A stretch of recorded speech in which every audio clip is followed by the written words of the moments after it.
ಎಲ್ರಿಗೂ ನಮಸ್ಕಾರ. ಅಗ್ರಿಕಲ್ಚರ್ನ ಸ್ಪೆಷಲ್ ಪ್ರೋಗ್ರಾಮ್ಗೆ ಎಲ್ರಿಗೂ ಕೂಡ ಸ್ವಾಗತ. ಈಗ ನಿಜವಾಗ್ಲೂ ಕೂಡ ನಮ್ಮ ದೇಶದಲ್ಲಿ ಸರ್ಕಾರ ಹೇಳುತ್ತೆ, ನಮ್ಮ ಕರ್ನಾಟಕ ರಾಜ್ಯದಲ್ಲಿ ಕೂಡ ಸರ್ಕಾರ ಹೇಳುತ್ತೆ, ನಾವು ರೈತರಿಗೆ ಸಹಾಯ ಮಾಡ್ತಾ ಇದ್ದೀವಿ, ರೈತರು ಅದನ್ನು ಅನುಸರಿಸ್ಕೊಂಡು ಒಂದಿಷ್ಟು ಮುನ್ನೆಲೆಗೆ ನುಗ್ಗಬೇಕು ಅನ್ನುವಂಥ ನಿಟ್ಟಿನಲ್ಲಿ. ಬಟ್ ಇಲ್ಲಿ ರೈತರು ಎಡುತ್ತಾ ಇದ್ದಾರಾ ಅಥವಾ ಸರ್ಕಾರದ ಯೋಜನೆಗಳನ್ನು ಕೊಡೋದ್ರಲ್ಲಿ ಎಡುತ್ತಾ ಇದೆಯಾ ಅಥವಾ ರೈತರು ಯಾವ ರೀತಿಯಾಗಿ ಕೃಷಿ ಮಾಡಬೇಕು ಆ್ಯಕ್ಚುಲಿ ಹೇಳೋದಾದರೆ, ಇನ್ನು ಅದ್ರ ಜೊತೆಗೆ ರೈತ ಎಲ್ಲ ಬೆಳೆಗಳನ್ನ ಬೆಳೆದ್ರೂ ಕೂಡ ಯಾಕೆ ಲಾಸ್ ಆಗ್ತಾ ಇದ್ದಾನೆ, ಕೃಷಿ ಪದ್ಧತಿಯಲ್ಲಿ ಏನಾದರೂ ಮಿಸ್ಟೇಕ್ ಇದೆಯಾ, ಇದೆಲ್ಲದರ ಬಗ್ಗೆ ನಾವು ಇವತ್ತಿನ ಕಾರ್ಯಕ್ರಮದಲ್ಲಿ ನಾವು ಚರ್ಚೆ ಮಾಡ್ತೀವಿ. ಇದ್ರ ಬಗ್ಗೆ ಸ್ಪೆಷಲ್ ಆಗಿ ಮಾತನಾಡೋದಕ್ಕೆ ನಮ್ಮ ಜೊತೆಗೆ ಸೋಷಿಯಲ್ ಮೀಡಿಯಾ ಇನ್ಫ್ಲೂಯೆನ್ಸರ್ ಆದಂತಹ ಹರ್ಷವರ್ಧನ್ ಸರ್ ನಮ್ಮ ಜೊತೆಗೆ ಇದ್ದಾರೆ. ಸರ್, ಮೊದಲಿಗೆ ಕಾರ್ಯಕ್ರಮಕ್ಕೆ ಸ್ವಾಗತ ನಿಮಗೆ. ಸರ್, ಈಗ ರೈತರು ಎಲ್ಲ ರೀತಿಯಾದಂಥ ಒಂದು ಕೃಷಿಯನ್ನ ಕೈಗೊಳ್ತಾರೆ, ಬಟ್ ಕೊನೆಯದಾಗಿ ಅವ್ರಿಗೆ ಸಕ್ಸಸ್ ಸಿಗೋದಲ್ಲಿ ಬೆಳೆದಂಥ ಬೆಳೆಯಲ್ಲಿ ಲಾಭ ಹೆಚ್ಚಾಗಬೇಕು. ಬಟ್ ಇಲ್ಲಿ ಏನಾಗ್ತಾ ಇದೆ, ಹಲವಾರು ಪ್ರಕೃತಿ ವಿಕೋಪ ಆಗಿರ್ಬೋದು, ಅದನ್ನೆಲ್ಲ ಹಿಂದಕ್ಕೆ ಇಟ್ಟು ಮೊದಲಿಗೆ ರೈತ ಎಲ್ಲಿ ಎಡುತ್ತಾ ಇದ್ದಾರೆ, ಎಲ್ಲಿ ಫೇಲ್ ಆಗ್ತಾ ಇದೆ, ರೈತರಿಗೆ ಲಾಸ್ ಎಲ್ಲಿ ಆಗ್ತಾ ಇದೆ ಅಂತ. ಫಸ್ಟ್ ಏನಂದ್ರೆ ಎಲ್ಲಿ ಇಡುತ್ತಿದ್ದಾರೆ ಅಂದ್ರೆ ಕೆಮಿಕಲ್ ಫಾರ್ಮಿಂಗ್ ಇಂದ ಇಡುತ್ತಿದ್ದಾರೆ. ಇವಾಗ ಎಕ್ಸಾಂಪಲ್, ಒಂದು ಸ್ಮಾಲ್ ಎಕ್ಸಾಂಪಲ್ ಕೊಡ್ತೀನಿ. ಸೊ ಆಗಿನ ಕಾಲದಲ್ಲೆಲ್ಲ ನಮ್ಮ ಪೂರ್ವಿಕರೆಲ್ಲ ತುಂಬ ಚೆನ್ನಾಗೇ ಇದ್ರು. ಅಂದರೆ ಒಳ್ಳೆ ಆದಾಯ ಮಾಡಿಕೊಂಡು ಇವತ್ತು ಇಡೀ ದೇಶನ ಕಟ್ಟಿದ್ದು ಅವಾಗೆಲ್ಲ 90% ಬಂದ್ಬಿಟ್ಟು ಅಗ್ರಿಕಲ್ಚರ್ ಡಿಪೆಂಡೆನ್ಸಿನೇ ಇದ್ರು. ಸೊ ನಿಮ್ಗೆ ಯಾವಾಗಲೂ ಕೂಡ ಯಾವಾಗ ಈ ಕೆಮಿಕಲ್ ಫಾರ್ಮಿಂಗ್ ಅನ್ನೋದು ಬಂತೋ ಅವತ್ತಿಂದನೇ ರೈತರು ಲಾಸ್ ಮಾಡಿಕೊಂಡು ಮನೆ ಮಠ ಮಾಡಿಕೊಂಡು ಬೆಂಗಳೂರಿಗೆ ಬರುವಂಥದ್ದು. ಸೊ ನೀವು ಇವಾಗ ಒಂದು ಉದಾಹರಣೆ ಕೊಟ್ಟು ಹೇಳ್ತೀನಿ ನೋಡಿ. ನಿಮ್ಗೊಂದು ರಾಗಿ ಬೆಳೆಯೋದಕ್ಕೆ ಒಂದು 40-50 ಸಾವಿರ ಏನೇನಕ್ಕಾಗುತ್ತೆ, ಅಥವಾ ಯಾವ್ದಾದ್ರು ಒಂದು ಇದು ಬೆಳೆಯೋದು, ಫಸ್ಟ್ ಗಿಡಗಳನ್ನು ಬೇರೆ ಕಡೆಯಿಂದ ತೊಗೊಬರ್ತಾರೆ. ಫಸ್ಟ್ ಎಲ್ಲ ಏನು ಮಾಡ್ತಿದ್ರು ಅಂದರೆ ಅವರೇ ಬೆಳೆದಿರುವಂಥ ಬೀಜಗಳನ್ನು ಸಂಗ್ರಹಣೆ ಮಾಡಿ ಇಟ್ಕೊಳ್ತಿದ್ರು. ಅದು ನಿಮ್ಗೊಂದು 3 to 5 yearsವರೆಗೂ ಕೂಡ ಆ ಬೀಜಗಳನ್ನ ಅವರೇ ಯೂಸ್ ಮಾಡ್ಕೊಳ್ತಿದ್ರು. ಅದಾದ್ಮೇಲೆ ಗೊಬ್ಬರನ ಇವತ್ತು ಬೇರೆಯವ್ರ ಮೇಲೆ ಡಿಪೆಂಡೆನ್ಸಿಯನ್ನ ಮಾಡ್ಕೊಂಡಿದ್ದಾರೆ. ಅಂದ್ರೆ ಆಗಿನ ಕಾಲದಲ್ಲೆಲ್ಲ ರೈತರು ಅವರೇ ಉಳುಮೆ ಮಾಡ್ತಿದ್ರು, ಅವರ ಎತ್ತುಗಳಲ್ಲಿ ಅವರೇ ಇದನ್ನ ಮಾಡ್ತಿದ್ರು. ಸೊ ಇವಾಗ ಅದಕ್ಕೂ ಕೂಡ ಟ್ರ್ಯಾಕ್ಟರ್ ಮೇಲೆ ಡಿಪೆಂಡೆನ್ಸಿ ಆಗಿದ್ದಾರೆ. ಟ್ರ್ಯಾಕ್ಟರ್ಗೆ 1 hourಗೆ ಇಷ್ಟು ಅಂತ ಹೋಗುತ್ತೆ. ಅದಾದ್ಮೇಲೆ ಮೈನ್ ಎಲ್ಲಿ ಹೋಗ್ತಿದೆ ಅಂದ್ರೆ ಮೈನ್ ಗೊಬ್ಬರಕ್ಕೆ ಹೋಗ್ತಿದೆ. ಕೆಮಿಕಲ್ ಗೊಬ್ಬರಗಳಿಗೆ, ಯೂರಿಯಾ ಆಗಿರ್ಬೋದು, DAP ಆಗಿರ್ಬೋದು, ಹಲವಾರು ಗೊಬ್ಬರಗಳಿಗೆ ಫಸ್ಟ್ ಎಲ್ಲ ರೈತರು ಏನ್ ಮಾಡ್ತಿದ್ರು ಅಂದ್ರೆ ತಿಪ್ಪೆ ಗೊಬ್ಬರನ ಬಳಸ್ತಿದ್ರು. ಮತ್ತೆ ಜೀವಾಮೃತ, ಘನಾಮೃತ, ಮತ್ತೆ ಇನ್ನೊಂದು ಫಾರೆಸ್ಟ್ ಅಲ್ಲಿ ಏನಾದ್ರು ವೇಸ್ಟ್ ಉಳಿದಿದ್ರೆ ಅದನ್ನ ತಗೊಬಂದ್ಬಿಟ್ಟು ಹಾಕ್ತಿದ್ರು. ಆದ್ರೆ ಅದ್ರ ಜೊತೆ ಇನ್ನೊಂದು ಬದುಗಳಲ್ಲಿ ನುಗ್ಗೆ ಸೊಪ್ಪನ್ನ ಬೆಳ್ಕೊಳ್ತಿದ್ರು, ಗ್ಲಿರಿಸಿಡಿಯನ್ನ ಬೆಳ್ಕೊಳ್ತಿದ್ರು, ಮತ್ತೆ ದ್ವಿದಳ ಧಾನ್ಯದ ಬೆಳ್ಕೊಬಿಟ್ಟು ಅದನ್ನೇ ಇದ್ ಮಾಡ್ತಿದ್ರು, ಮಲ್ಚಿಂಗ್ ಆಗಿ ಇದ್ ಮಾಡ್ತಿದ್ರು. ಆದ್ರೆ ಈಗ ಏನಾಗ್ತಿದೆ, ಸೊ ಫಸ್ಟ್ ರೈತ ಏನ್ ಮಾಡ್ತಿದ್ದಾನೆ, ಉಳುಮೆಗೂ ಬೇರೆಯವ್ರ ಮೇಲೆ ಡಿಪೆಂಡೆನ್ಸಿಯನ್ನ, ಬೀಜಕ್ಕೂ ಬೇರೆಯವ್ರ ಮೇಲೆ ತಗೊಬಂದ್ ಹಾಕ್ಬೇಕು, ಗೊಬ್ಬರನೂ ಕೂಡ ತಗೊಬಂದ್ ಹಾಕ್ಬೇಕಾಗುತ್ತೆ. ಸೊ ಆ ಗೊಬ್ಬರ ತಗೊಬಂದ್ ಹಾಕಿದ್ರು ಕೂಡ ಆ ಗಿಡ ಚೆನ್ನಾಗಿ ಬೆಳೆಯುತ್ತಾ? ಆ ಗಿಡ ನಾರ್ಮಲ್ ಆಗಿ ಯಾವ್ದಾದ್ರು ಒಂದು ಎ ಕಂಪನಿ ಅಂತ ಇರುತ್ತೆ ಅಂತ ಅನ್ಕೊಳ್ಳಿ, ಅವ್ರಿಗೆ ಗೊತ್ತಿರುತ್ತೆ ಆ ಗಿಡಕ್ಕೆ ರೋಗ ಬರುತ್ತೆ ಅಂತ. ಸೊ ಆ ರೋಗ ಬಂದವಾಗ ಏನ್ ಔಷಧಿ ಹೊಡಿಬೇಕಂತನೂ ಎ ಕಂಪ್ನಿಯವನೇ ಹೇಳ್ತಾನೆ. ಆ ಔಷಧಿ ಯಾರ್ದಿರುತ್ತೆ ಅಂದ್ರೆ ಬಿ ಕಂಪ್ನಿ ಒಂದ್ ಇರುತ್ತೆ. ಬಟ್ 2 ಕಂಪ್ನಿ ಒಬ್ಬಂದೇ ಇರುತ್ತೆ. ಸೊ ಗೊಬ್ಬರನೂ ತಗೊಬಂದ್ರಿ, ಅದಕ್ಕೆ ಹಾಕುವಂಥ ಔಷಧಿನೂ ತಗೊಬಂದ್ರಿ. ಈ ಔಷಧಿಗಳು ಏನಕ್ಕೆ ಬೇಕಾಗುತ್ತೆ ಅಂದರೆ ಮಾಡ್ರೈಸೇಷನ್, ಹಸಿರು ಕ್ರಾಂತಿ ಆದಮೇಲೆ ತುಂಬ ಲೈಕ್ ಕೆಮಿಕಲ್ ಜಾಸ್ತಿ ಯೂಸ್ ಮಾಡಿ ಇಳುವರಿ ಜಾಸ್ತಿ ಮಾಡೋದಕ್ಕೆ ಹೈಬ್ರಿಡೈಸೇಷನ್ ಅಂತ ಮಾಡಿದ್ರು. ಅಂದರೆ ತಳಿಗಳನ್ನು ಇಂಪ್ರೂವ್ ಮಾಡ್ಕೊಂಡು ಯಾವಾಗ ಒಂದು ತಳಿ ಕಂಪ್ಲೀಟಾಗಿ ಈಲ್ಡ್ ಮೇಲೇ ಫೋಕಸ್ ಮಾಡುತ್ತೋ ಅದಕ್ಕೆ ರೋಗ ನಿರೋಧಕ ಶಕ್ತಿ ಕಡಿಮೆ ಇರುತ್ತೆ. ಸೊ ಅವಾಗ ಈ ರೀತಿ ಅಟ್ಯಾಕ್ ಅನ್ನೋದಾಗುತ್ತೆ. ಅವಾಗ ನೋಡಿ, ಇವಾಗ ನಿಮಗೆ ಉಳುಮೆಗೂ ಬೇರೆಯವ್ರ ಕಾಸು ಕೊಡಬೇಕು, ಬೀಜಕ್ಕೂ ಕಾಸು ಕೊಡಬೇಕು, ಗೊಬ್ಬರಕ್ಕೂ ಕಾಸು ಕೊಡಬೇಕು, ಅದಕ್ಕೆ ಹೊಡೆಯುವಂಥ ಸ್ಪ್ರೇಗೂ ಕಾಸು ಕೊಡಬೇಕು. ಅಂಡ್ ಇನ್ನೊಂದು ಅದಕ್ಕೆ ಲೇಬರ್ ಕಾಸ್ಟು ಕೂಡ ಇವಾಗ ಡೇ ಬೈ ಡೇ ಖರ್ಚಾಗ್ತಿದೆ. ಸೊ ಇವೆಲ್ಲ ಮಾಡಿ at the end of the day ಹೆಂಗ್ ಅನ್ಸ್ಬಿಟ್ಟಿದೆ ಅಂದ್ರೆ ರೈತರಿಗೆ ಇವಾಗ ಏನೋ ಒಂದು ಉಳಿಯುತ್ತಾ ಅನ್ನೋದಕ್ಕಿಂತ ಅವ್ರ ಕೈಯಿಂದನೇ ಹೋಗಿರುತ್ತೆ. ಸೊ ಅದಕ್ಕೆ ವ್ಯವಸಾಯಕ್ಕಿಂತ ಬೇರೆ ಏನಾದ್ರು ಹೌಸ್ ಕೀಪಿಂಗು ಅಥವಾ ಅಲ್ಲೂ ಇಲ್ಲೂ ಬೆಂಗಳೂರಲ್ಲಿ ಕೆಲ್ಸಕ್ಕೆ ಹುಡ್ಕೊಂಡು ಬರ್ತಿದ್ದಾರೆ. ಸೊ ಸಾವಯವ ಕೃಷಿ ಮಾಡಿದ್ರೆ ಇವೆಲ್ಲವನ್ನು ಕೂಡ ಅವರೇ ಮಾಡ್ಕೋಬಹುದು. ಅಂದ್ರೆ ಒಂದು ರೀತಿಯಾಗಿ ಡಿಪೆಂಡೆನ್ಸಿ ಆಗ್ಬಿಟ್ಟಿದ್ದಾರೆ ರೈತರು ಎಲ್ಲದ್ರ ಮೇಲೆ ಅಂತ. ಈಗ ಈ ಟೆಕ್ನಾಲಜಿ ಅಂತ ಬರುತ್ತೆ, ಈ ತಂತ್ರಜ್ಞಾನವನ್ನ ಜಾಸ್ತಿ ಬಳಸ್ಕೊಳ್ತಾರೆ ಕೃಷಿಯಲ್ಲಿ. ಈಗ ಏನು ನೀವಾಗ್ಲೇ ಹೇಳಿದೆ, ಟ್ರ್ಯಾಕ್ಟರ್ಗಳ ಬಳಕೆಯಲ್ಲಿ ಹೆಚ್ಚಾಗುತ್ತೆ. ಇನ್ನು ಬೀಜೋಪಚಾರ ಆಗಿರ್ಬೋದು, ಇನ್ನು ಹಸಿರೆಲೆ ಗೊಬ್ಬರ ಅಲ್ಲಿ ಬಳಸುವಂಥದ್ದು ಕಡಿಮೆ ಆಗಿದೆ ಅಂದ್ರೆ ಇಲ್ಲಿ ಕೃಷಿ ಪದ್ಧತಿ ಬದಲಾಗಬೇಕು, ಕಂಪ್ಲೀಟ್ ಮಾಡಿಫೈ ಆಗಿದೆ ಮೇಡಮ್. ಇವಾಗ ಎಕ್ಸಾಂಪಲ್, ತಮಿಳಲ್ಲಿ ಒಂದು ಮೂವಿ ಇದೆ, ತಮಿಳಲ್ಲಿ ಏನೋ ವರ್ಡ್ ಇದೆ, ಅಂದ್ರೆ ಕನ್ನಡದಲ್ಲಿ ಅದ್ರ ಅರ್ಥ ಬಂದ್ಬಿಟ್ಟು ಕೊನೆಯ ಬೀಜ ಅಂತ. ಅಂದ್ರೆ ಒಂದು ರೈತ ಹೋಗ್ಬಿಟ್ಟು ಅಂಗಡಿಗೆ ಹೋಗಿ, ಗೊಬ್ಬರದ ಅಂಗಡಿಯಲ್ಲಿ ಹೋಗ್ಬಿಟ್ಟು ಈ ತರ ಬೀಜ ಕೊಡು ಅಂತ ಕೇಳ್ತಾನೆ. ಬೀಜ ಕೊಟ್ಬಿಟ್ಟು ಈ ಬೀಜದಿಂದ, ಅಂದ್ರೆ ಇವಾಗ ಅವ್ನು ಬೆಳೆದ್ಮೇಲೆ ಆ ಬೀಜ ಇನ್ನೊಂದು ಬೀಜನ ಉತ್ಪತ್ತಿ ಮಾಡ್ಬೇಕು, ಅದೇ ಅಲ್ವಾ ಪ್ರಕೃತಿ ನಿಯಮ. ಆದ್ರೆ ಈಗಿನ ಕಂಪ್ನಿಗಳನ್ನೋದು ಹೇಗಾಗಿದೆ ಅಂದ್ರೆ ಅವ್ರು ಕ್ರಿಯೇಟ್ ಮಾಡುವಂತ ಬೀಜ ಇನ್ನೊಂದು ಬೀಜಕ್ಕೆ ಉತ್ಪತ್ತಿ ಕೊಡಕ್ಕಾಗಲ್ಲ, ಜಸ್ಟ್ ಅದು ಆ ಒಂದು ಇಳುವರಿಗೆ ಮಾತ್ರ. ಅವಾಗ ತಾತ ಹೇಳ್ಬಿಟ್ಟು ಹೋಗ್ತಾನೆ, ಇದನ್ನ ಯಾರು ಕಂಡು ಹಿಡಿದಿದ್ದು ಅಂತ. ಬ್ರಿಟಿಷರು, ಅದೇ ಸಮ್ ಕಾಮಿಡಿಯಾಗಿ ಹೇಳ್ತಾನೆ, ಆ ಬ್ರಿಟಿಷರಿಗಾದ್ರೂ ಮಕ್ಳು ಹುಟ್ತಾರ ಇಲ್ವಾ, ಅವ್ರದ್ದು ಲಾಸ್ಟ್ ಅಂತ ಹೇಳ್ಬಿಟ್ಟು ಕೇಳ್ಬಿಟ್ಟು ಹೋಗ್ತಾರೆ. ಸೊ ಹಂಗೆ ಡಿಪೆಂಡೆನ್ಸಿಯನ್ನ ಜಾಸ್ತಿ ಮಾಡ್ತಿದ್ದಾರೆ ರೈತರು ಯೂರಿಯಾ DAPಗಳ ಮೇಲೆ ಅಥವಾ ಬೀಜಗಳ ಮೇಲೆ. ಅವು ಎಲ್ಲ ಅಂದ್ರೆ ಏನಂದ್ರೆ ಜನಗಳಿಗೆ ಎಜುಕೇಟೇ ಕಡಿಮೆ ಮಾಡ್ತಿದ್ದಾರೆ. ಅಂದ್ರೆ ಆಪ್ಷನ್ಸ್ ಇಲ್ದಂಗ ಆಗಿದೆಯಾ ರೈತರಿಗೆ? ಇವಾಗ ಹೆಂಗೆ ಒಂದು ಹೆಲ್ತ್ ಮಾಫಿಯಾ ಅನ್ನೋದಾಗಿದೆಯೋ, ಫಸ್ಟ್ ಎಲ್ಲ ಮೆಡಿಕಲ್ಸ್ ಅನ್ನೋದು ಎಷ್ಟಿತ್ತು, ತುಂಬಾ ಕಡಿಮೆ ಇತ್ತು ಊರಲ್ಲಿ. ಒಂದು ಇವಾಗ ಒಂದೊಂದು ಬೀದಿಗೂ ಒಂದೊಂದು ಮೆಡಿಕಲ್ ಆಗಿದೆ. ಹೌದು. ಸೇಮ್ ಅದೇ ರೀತಿ ಅಗ್ರಿಕಲ್ಚರು ಕೂಡ ಲೈಕ್ ಒಂದು ಮಾಫಿಯಾ ಟೈಪ್ ಆಗಿದೆ ಅಷ್ಟೇ. ಕೆಮಿಕಲ್ ಗೊಬ್ಬರಗಳು, ಕೆಮಿಕಲ್ ಇದು. ಮತ್ತೆ ಇಂಡೈರೆಕ್ಟ್ ಆಗಿ ನೋಡ್ಕೊಂಡ್ರೆ ಇವಾಗ ತುಂಬಾ ಜನಕ್ಕೆ ಗೊತ್ತು, ಲೈಕ್ ಇವಾಗ ನಾರ್ಮಲ್ ಆಗಿ ಸ್ಕೂಲು, ಪ್ರೈವೇಟ್ ಸ್ಕೂಲ್ಸು ಎಲ್ಲ ರಾಜಕಾರಣಿಗಳದೆ ಅಂತ. ಕೆಮಿಕಲ್ ಫ್ಯಾಕ್ಟ್ರೀಸು ಕೂಡ ತುಂಬಾ ರಾಜಕಾರಣಿಗಳದೇ ಇದೆ. ಎಸ್. ಸೊ ಈಗ ಕೃಷಿನ ಒಂದು ಬಿಸ್ನೆಸ್ ಆಗಿ ನೋಡಬೇಕು ರೈತ ಅಂತ ಹೇಳ್ತಾರೆ. ನಾನು ಎಷ್ಟು ಇನ್ವೆಸ್ಟ್ ಮಾಡ್ತೀನಿ, ನನಗೆ ಎಷ್ಟು ಲಾಭ ಬರುತ್ತೆ, ನಾನು ಏನು ಇನ್ವೆಸ್ಟ್ ಮಾಡಬೇಕು ಅಂತ. ಅದ್ರ ಜೊತೆಗೆ ಈಗ 1 ಎಕರೆ ಒಬ್ಬ ರೈತನಿಗೆ ಇರುತ್ತೆ. 1 ಎಕರೆಯಲ್ಲಿ ಇವೆಲ್ಲ ಸವಾಲುಗಳ ನಡುವೆ 1 ಎಕರೆಯಲ್ಲಿ ಆ ರೈತ ಲಾಭವನ್ನ ಪಡೆದುಕೊಳ್ಬೇಕು ಅಥವಾ ಏನೇನೆಲ್ಲ ಬೆಳೆಗಳನ್ನ ಬೆಳಿಬೇಕು ಅಂತ ನೋಡಿದ್ರೆ ಯಾವ ಪ್ಲಾನ್ ರೂಪಿಸ್ಕೊಳ್ಬಹುದು? ಓಕೆ, ಈ ಸಮಗ್ರ ಕೃಷಿ ಅಂತ ಕರಿತೀವಿ ಮೇಡಮ್ ಅದನ್ನ. ಸಮಗ್ರ ಕೃಷಿ ಅಂದ್ರೆ ಏನಂದ್ರೆ ನಿಮ್ಗೆ ಒಂದು ರೈತ ಒಂದನೇ ಮೇಲಿನ ಡಿಪೆಂಡೆನ್ಸಿಯನ್ನು ಬೆಳೆಸ್ಕೊಳ್ಳೋ ಬದಲು ಡಿಫ್ರೆಂಟ್ ಆಗಿ, ಇವಾಗ ನಮ್ಮ ಗುರುಗಳಾದಂಥ ಸುಭಾಷ್ ಪಾಲೇಕರ್ ಅವ್ರದ್ದು ಒಂದು 5 ಲೇಯರ್ ಮೆಥಡ್ ಅಂತ ಇದೆ. ವರ್ತೂರ್ ನಾರಾಯಣ ರೆಡ್ಡಿ ಅವರು ಒಂದು ಇದನ್ನ ಹೇಳ್ತಾರೆ. ಅಥವಾ ಹಲವಾರು ಅವ್ರವ್ರದ್ದು ಓನ್ ಸ್ಟ್ರಾಟಜೀಸ್ ನ ನೀವು ಪ್ಲೇ ಮಾಡ್ಕೋಬಹುದು. ಸೊ ಫಸ್ಟ್ ನಿಮ್ದು 1 ಎಕರೆ ಜಾಗ ಇದೆ ಅಂದ್ರೆ ಫಸ್ಟ್ ಏನ್ ಮಾಡ್ಬೇಕಂದ್ರೆ ಸುತ್ತಲೂ ಕೂಡ ಒಂದು ಟೀಕ್ ಆಗ್ಲಿ ಅಥವಾ ಮಹಾಗನಿ ಆಗ್ಲಿ ಅಥವಾ ಸಿಲ್ವರ್ ಆಗ್ಲಿ ಎನಿ ಫಾರೆಸ್ಟ್ರಿ ಪ್ಲಾಂಟ್ ಹೋಗ್ಬೇಕಾಗುತ್ತೆ. ಇದರಿಂದ ಏನಾಗುತ್ತೆ ಅಂದ್ರೆ ನಿಮ್ಗೆ ಒಂದು 20 ವರ್ಷ ಅಥವಾ 30 ವರ್ಷ ಆದ್ಮೇಲೆ ರೈತ ಅಥವಾ ನಾರ್ಮಲ್ ಆಗಿ ಇಂಡಿಯನ್ ಏನು ಕ್ಲಾಸ್ ಆಗ್ತಾನೆ, ಒಂದು ಹೆಲ್ತ್ ಎಮರ್ಜೆನ್ಸಿ ಬಂದವಾಗ ಅಥವಾ ಮದುವೆ ಅಥವಾ ಮನೆ ಕಟ್ಟೋವಾಗ ಸಾಲಗಳು ಮಾಡ್ಕೊಂಡು ಆ ಸಾಲಗಳ ಸುಳಿಯಲ್ಲಿ ಸುಕ್ಕಾಕೊಳ್ತಾನೆ. ಸೊ ನಿಮ್ಗೆ 20 ಅಥವಾ 30 ವರ್ಷ ನಿಮ್ ಮಗುನು ಅಥವಾ ಮಗಳು ಬರ್ತಡೆಗೆ ನಿಮ್ಗೆ 100 ಮರ ಹಾಕೊಂಡಿದ್ರು ಕೂಡ ನಿಮ್ಗೆ 10,000 ಹೋಯ್ತು ಅಂತ ಅನ್ಕೊಳ್ಳಿ. ಲೋಯೆಸ್ಟ್ ನಿಮ್ಗೆ 10 ಲಕ್ಷ ರೂಪಾಯಿ ಆದಾಯ ಬರುತ್ತೆ 100 ಮರದಿಂದ. ಸೊ ಆ ಥರ 200-300 ಹಾಕೊಂಡಾಗ ಮಲ್ಟಿಪ್ಲೈ ಆಗುತ್ತೆ. ಸೊ ಅವ್ರಿಗೊಂದು FD ಅನ್ನೋದು ಇರುತ್ತೆ. ಫಸ್ಟ್ ಬದುಗಳಲ್ಲಿ ಅರಣ್ಯ ಕೃಷಿಯನ್ನ ಮಾಡಬೇಕು.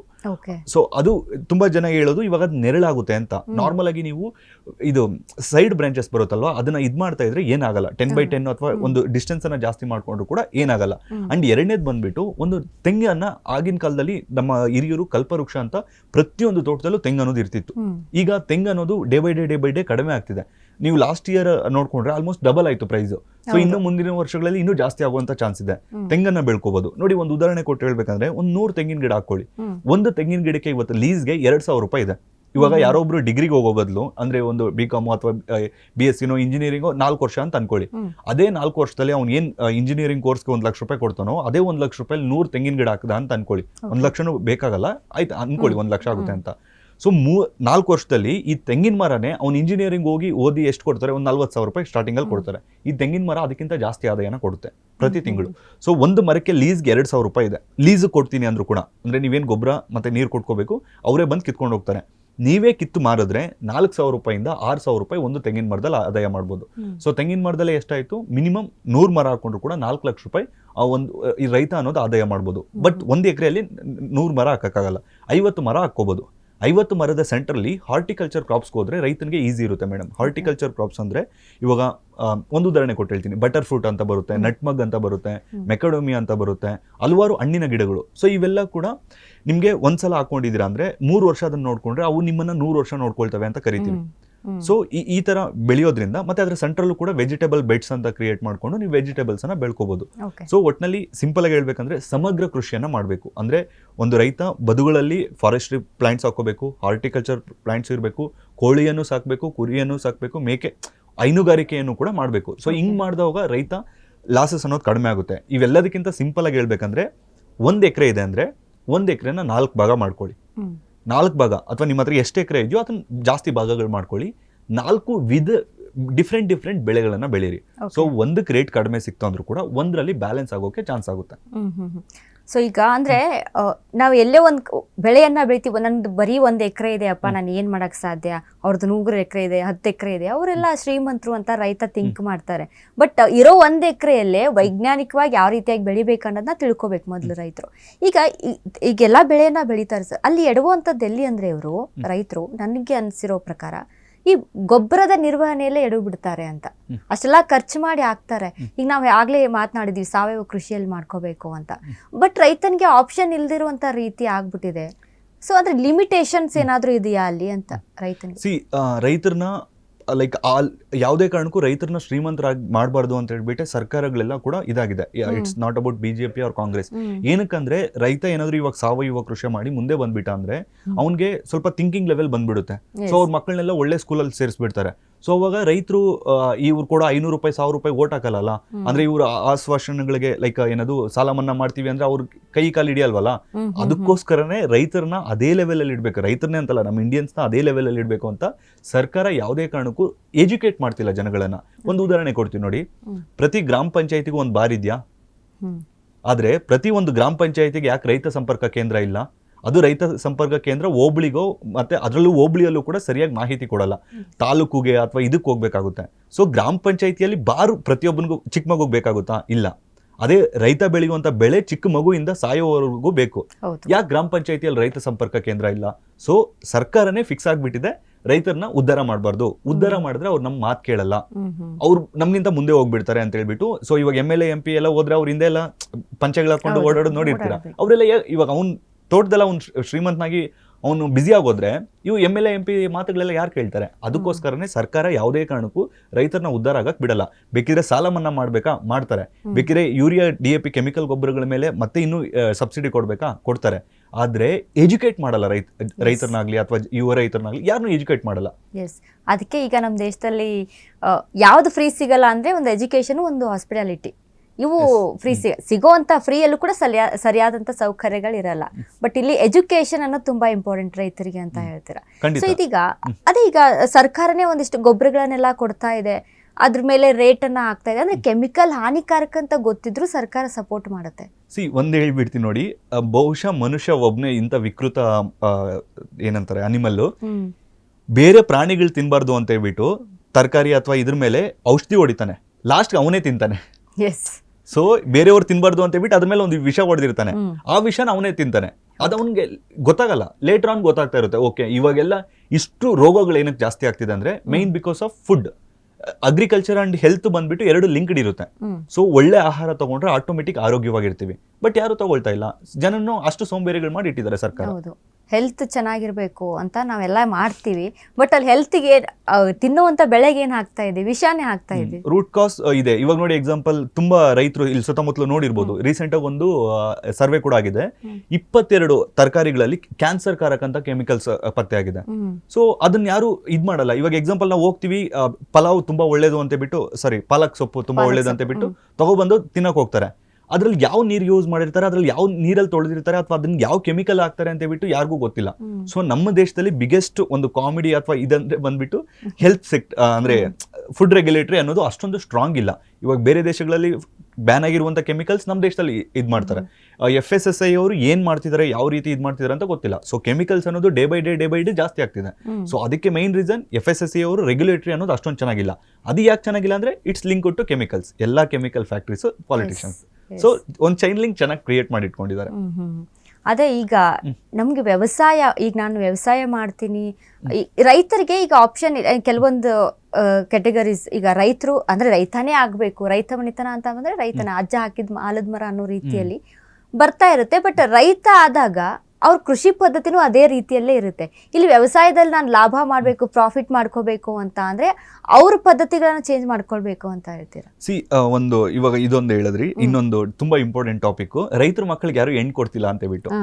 ಸೊ ಹೆಂಗ್ ಮಾಡಿದಾರೆ ಅಂದ್ರೆ ಜನಗಳನ್ನ, ಒಂದು ಕಾಲ ಇತ್ತು ನೀನು ಏನಕ್ಕೂ ಕೆಲ್ಸಕ್ಕೆ ಬಾರ್ದೇ ಇದ್ರೆ ಇನ್ನ ಕೆಲ್ಸಕ್ಕೆ ಆಗ್ತಿದ್ರು, ಅಂದ್ರೆ ಜೀತಕ್ಕೆ ಆಗ್ತಿದ್ರು, ಹೋಗ ಅಲ್ಲೆಲ್ಲಾದ್ರೂ ಕೆಲಸ ಮಾಡುವಂತ.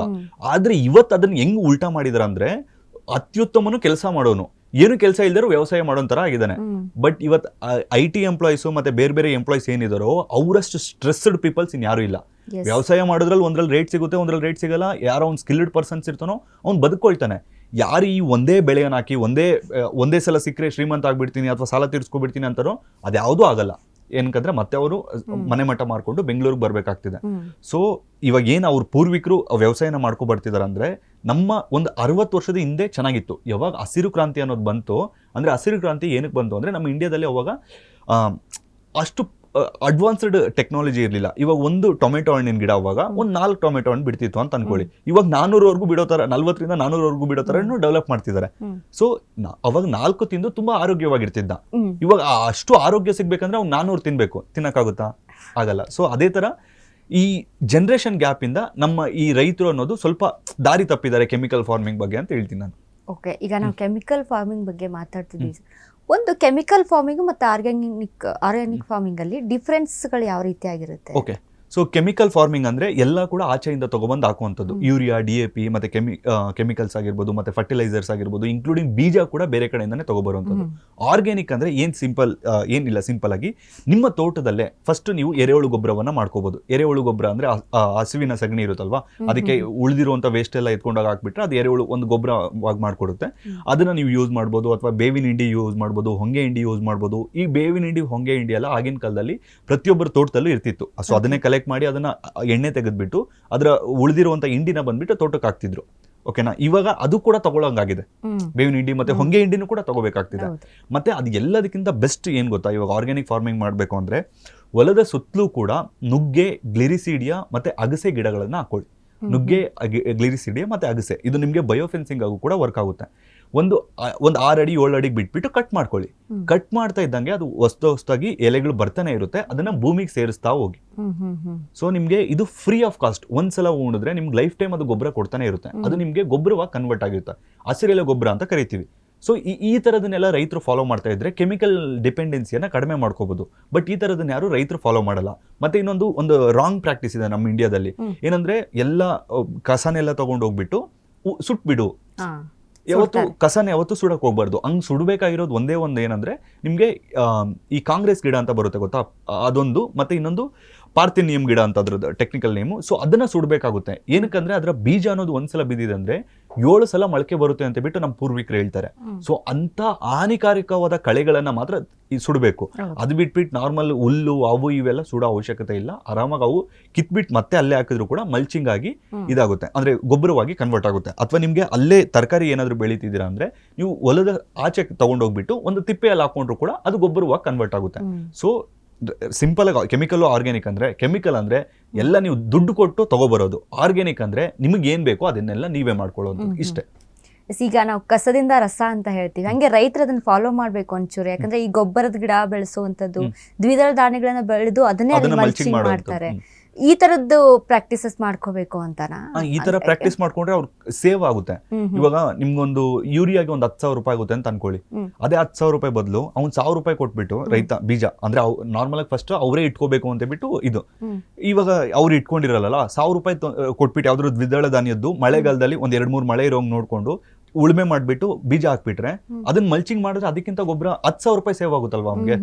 ಸೊ ಈ ತರ ಥಿಂಕ್ ಮಾಡ್ಬೇಕಾಗುತ್ತೆ ಅಷ್ಟೇ. ಇವಾಗ ಗ್ಲಿರಿಸಿಡಿಯಾ ಮತ್ತೆ ನುಗ್ಗೆ ಮತ್ತೆ ಅಗಸೆ ಹೇಳ್ದೆ, ಇವೆಲ್ಲ ನಿಮ್ಗೆ ಒಂದ್ಸಲ ಪ್ಲಾಂಟೇಶನ್ ಮಾಡ್ಕೊಂಡ್ರೆ ಪ್ರತಿ ವರ್ಷ ಯಾವಾಗ ಇದ್ ಮಾಡ್ತಿರೋ ಕಟ್ ಮಾಡಿ ಭೂಮಿಗೆ ಸೇರಿಸಿ. ಮತ್ತೆ ತೆಂಗು, ಬಾಳೆ ವೇಸ್ಟ್ ಮತ್ತೆ ಹಲವಾರು ವೇಸ್ಟ್ ಸಿಗುತ್ತೆ ವ್ಯವಸಾಯದಲ್ಲಿ. ಎಲೆಗಳೆಲ್ಲ ಉದುರಿರುತ್ತೆ, ಅವನ್ನೆಲ್ಲ ಭೂಮಿಗೆ ಸೇರಿಸಿದ್ರು ಕೂಡ ಅದು ಆಟೋಮೆಟಿಕ್ ಆಗಿ ಗೊಬ್ಬರ ಕನ್ವರ್ಟ್ ಆಗುತ್ತೆ. ಅದ್ರ ಜೊತೆ ಜೀವಾಮೃತ ಅಂತ ಬರುತ್ತೆ. ಲೈಕ್ ಸಾವಯವ ಕೃಷಿಯಲ್ಲಿ ಮಾಡೋರಿಗೆ ಮೊದಲು ಜೀವಾಮೃತ ಅದು ಹೆಂಗ್ ಬರುತ್ತೆ ಅಂದ್ರೆ ನಿಮ್ಗೊಂದು 200 ಲೀಟರ್ ನೀರಿಗೆ ಸ್ವಲ್ಪ ಸಗಣಿ ಮತ್ತೆ ಬೆಲ್ಲ ಮತ್ತೆ ಗಂಜಲ ಎಲ್ಲ ಮಿಕ್ಸ್ ಮಾಡ್ಬಿಟ್ಟು ಕೆಲವೊಂದು ದ್ವಿದಳ ಧಾನ್ಯದ ಇದ್ ಮಾಡ್ಬಿಟ್ಟು ಒಂದು ಸಮ್ ಡೇಸ್ ಆದ್ಮೇಲೆ ಚೆನ್ನಾಗಿ ಮಿಕ್ಸ್ ಮಾಡಿ ಅದ್ರಲ್ಲಿ ಸೂಕ್ಷ್ಮಾಣು ಜೀವಿಗಳಂದು ಮಲ್ಟಿಪ್ಲೈ ಆಗಿರುತ್ತೆ. ಸೊ ಅದನ್ನ ನೀರಿಗೆ ಸೇರಿಸಿದ್ರೆ ಇದನ್ನ ಇದಕ್ಕೆ ಎಷ್ಟು ಕೊಡ್ತೀರಾ? ಸಗಣಿಗೆ ನೀವು ದುಡ್ಡು ಕೊಡ್ತೀರಾ? ಇಲ್ಲ. ಗಂಜಲಕ್ಕೆ ದುಡ್ಡು ಕೊಡ್ತೀರಾ? ಇಲ್ಲ. ದ್ವಿದಳ ಧಾನ್ಯ ನಿಮ್ಮ ಮನೇಲಿ ಇದ್ರೆ ಓಕೆ, ಇಲ್ಲಾಂದ್ರೆ ಒಂದು 2 kg 200 ರೂಪಾಯಿ ಆಗುತ್ತೆ ಅಂತ ಅನ್ಕೊಳ್ಳಿ. ಅದೇ ಇನ್ನೊಂದು ಬೆಲ್ಲ ಒಂದು ನಾರ್ಮಲ್ ಆಗಿ ಒಂದು 100 ರೂಪಾಯಿ 200 ರೂಪಾಯಿ ಬೆಲ್ಲಕ್ಕೆ. ಸೊ ನಿಮ್ಗೊಂದು 400 ರೂಪಾಯಿಗೆ ಅದೇ ನೀವು ಕೆಮಿಕಲ್ ಗೊಬ್ಬರಗಳಿಗೆ ಹೋಗ್ತೀವಿ ಅಂದ್ರೆ 4,000 ರೂಪಾಯಿ ಆಗುತ್ತೆ. ಸೊ ಆದ್ರೆ ರೈತರಿಗೆ ಇಷ್ಟೆಲ್ಲ ಮಾಡೋ ಪ್ರೋಸೆಸ್ ಟೈಮ್ ಇಲ್ಲ ಅಂತ ಹೇಳ್ಬಿಟ್ಟು ರೈತರು ಏನ್ ಮಾಡ್ತಾರೆ, ಯೂರಿಯಾ DAP ತಗೊಂಡು ಹಾಕ್ಬಿಡ್ತಾರೆ. ಅದೇ ಆ ಯೂರಿಯಾ DAP ಹಾಕಿದಾಗ ನಮ್ಗೆ ಮೇನ್ ಆಗಿ ಕೃಷಿಯಲ್ಲಿ ಇರಬೇಕಾದ ಎರೆಹುಳುಗಳು ಬೇಕಂತೆ. ಬಟ್ ಈ ಯೂರಿಯಾ DAP ಹಾಕಿದಾಗ ಆ ಕೆಮಿಕಲ್ಗೆ ಅವು ಸತ್ತು ಹೋಗ್ಬಿಡ್ತಾವೆ. ಈ ಆರ್ಗ್ಯಾನಿಕ್ ಆಗಿ ಮಾಡ್ಕೊಂಡ್ರೆ, ಯಾರೋ ಒಂದು ಮಾತು ಹಿಡಿದ ಕೇಳಿದ್ದೆ ನಾನು, ಅಂದ್ರೆ ನಮ್ ಕೃಷಿ ಭೂಮಿ ಒಂದ್ ರೀತಿಯಾಗಿ ತಿಪ್ಪೆ ರೀತಿಯಲ್ಲಿ ಇರಬೇಕು ಅಂತ. ಸೊ ಅದನ್ನ ರೈತ ಫಾಲೋ ಮಾಡ್ಬೇಕು ಅಲ್ಲಿ. ಓಕೆ, ಈ ಯೂರಿಯಾ ನನ್ನ ಕನ್ನಡದಲ್ಲಿ ಫಸ್ಟ್ ನಾವೇ ಮಾಡಿ ತೋರಿಸಿದ್ವಿ. ಏನಾಗುತ್ತೆ ಅಂದ್ರೆ ನೀವು ನಿಮ್ಗೆ ಅಷ್ಟು ಯೂರಿಯಾ ಮೇಲೆ ನಂಬಿಕೆ ಇದ್ರೆ ಎಷ್ಟು ಹೇಳಿದ್ರು ಕೂಡ ನಮ್ಮ ರೈತರು ಯೂರಿಯಾನೇ ಹಾಕ್ತಾರೆ. ನಿಮ್ಮ ಎರೆಹುಳುಗಳನ್ನ ಒಂದು 10 ತಗೊಳ್ಳಿ, 10 ತಗೋಬಿಟ್ಟು ಯೂರಿಯಾನ ಸ್ವಲ್ಪ ಹಾಕಿ ನೋಡಿ, ಸುಟ್ಟು ಹೋಗ್ತಾವ ಅವು. ಲೈಕ್ ಇವಾಗ ನಿಮ್ಗೆ ಹೆಂಗೆ ಒಂದು ಬೆಂಕಿನ ಹಾಕಿದ್ರೆ ಹೆಂಗಾಗುತ್ತೋ ಹಂಗೆ ಎರೆಹುಳುಗಳಿಗಾಗುತ್ತೆ. ಎರೆಹುಳು ಇಲ್ಲದೆ ಇರುವಂತ ಭೂಮಿ ಅದು ಇದಕ್ಕೆ ನಿಮ್ಗೆ ಕೃಷಿಗೆ ಯೋಗ್ಯ ಅಲ್ಲ. ಏನಕ್ಕಂದ್ರೆ ಎರೆಹುಳು ನಿಮ್ಮ ಭೂಮಿಯನ್ನೇ ಒಂದು ಗೊಬ್ಬರದ ಫ್ಯಾಕ್ಟ್ರಿ ಮಾಡ್ತಾ ಇರ್ತವೆ.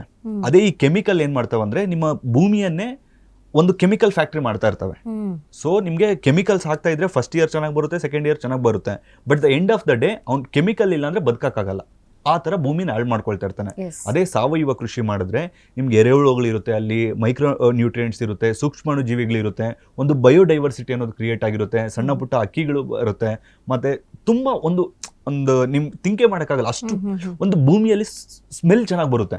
ಇವತ್ತು ಆ ಸ್ಮೆಲ್ ಅನ್ನೇ ಕಳ್ಕೊಬಿಟ್ಟಿದ್ದಾರೆ, ಹೌದು, ಕೆಮಿಕಲ್ ಇದು ಹಾಕಿ ಸೂಕ್ಷ್ಮಾಣು ಜೀವಿಗಳಿಲ್ಲ ಅಂದ್ರೆ ಸ್ಮೆಲ್ ಬರಲ್ಲ. ಎಸ್, ಅಂದ್ರೆ ಅಡಿಕ್ಟ್ ಆಗ್ಬಿಡುತ್ತೆ ಭೂಮಿ. ಈಗ ಹೆಂಗೆ ಒಬ್ಬ ಮನುಷ್ಯ ಈ ಕುಡಿತಾ ವ್ಯಸನಕ್ಕೆಲ್ಲ ಹೆಂಗೆ ಅಡಿಕ್ಟ್ ಆಗ್ತಾರಲ್ಲ, ಆ ರೀತಿಯಾಗಿ ಭೂಮಿ ಅಡಿಕ್ಟ್ ಆಗ್ಬಿಡುತ್ತೆ ಅಂತ. ಇಲ್ಲ ಅಂದ್ರೆ ಬದುಕಕ್ಕಾಗಲ್ಲ ಅನ್ನೋದೈತಿ. ಬಟ್ ಹಾಕಿದ್ರು no use, investment only, zero ಲಾಭ ಅಲ್ಲಿ ಅಂತ. ಆಲ್ಮೋಸ್ಟ್ ಅಷ್ಟೇ. ರೇಟ್ ಸಿಕ್ತು ಅಂದ್ರೆ ಶ್ರೀಮಂತ, ಇಲ್ಲ ಅಂದ್ರೆ ಮನೆ ಮಟ್ಟ ಮಾರ್ಕೊಂಡು ಬೆಂಗಳೂರಿಗೆ ಆತರ ಆಗಿದೆ. ಅದೇ ನೀವು ಹೋಗಿ, ರೈತರು ಕೂಡ ಹೋಗಿ ನಿಮ್ ಕೃಷಿ ಭೂಮಿಯಲ್ಲಿ ಎರೆಹುಳ ಚೆಕ್ ಮಾಡ್ಕೋಬೇಕು, ನೀವು ಯಾರು ಕೆಮಿಕಲ್ ಹಾಕ್ತಾ ಇದಾರಲ್ಲ.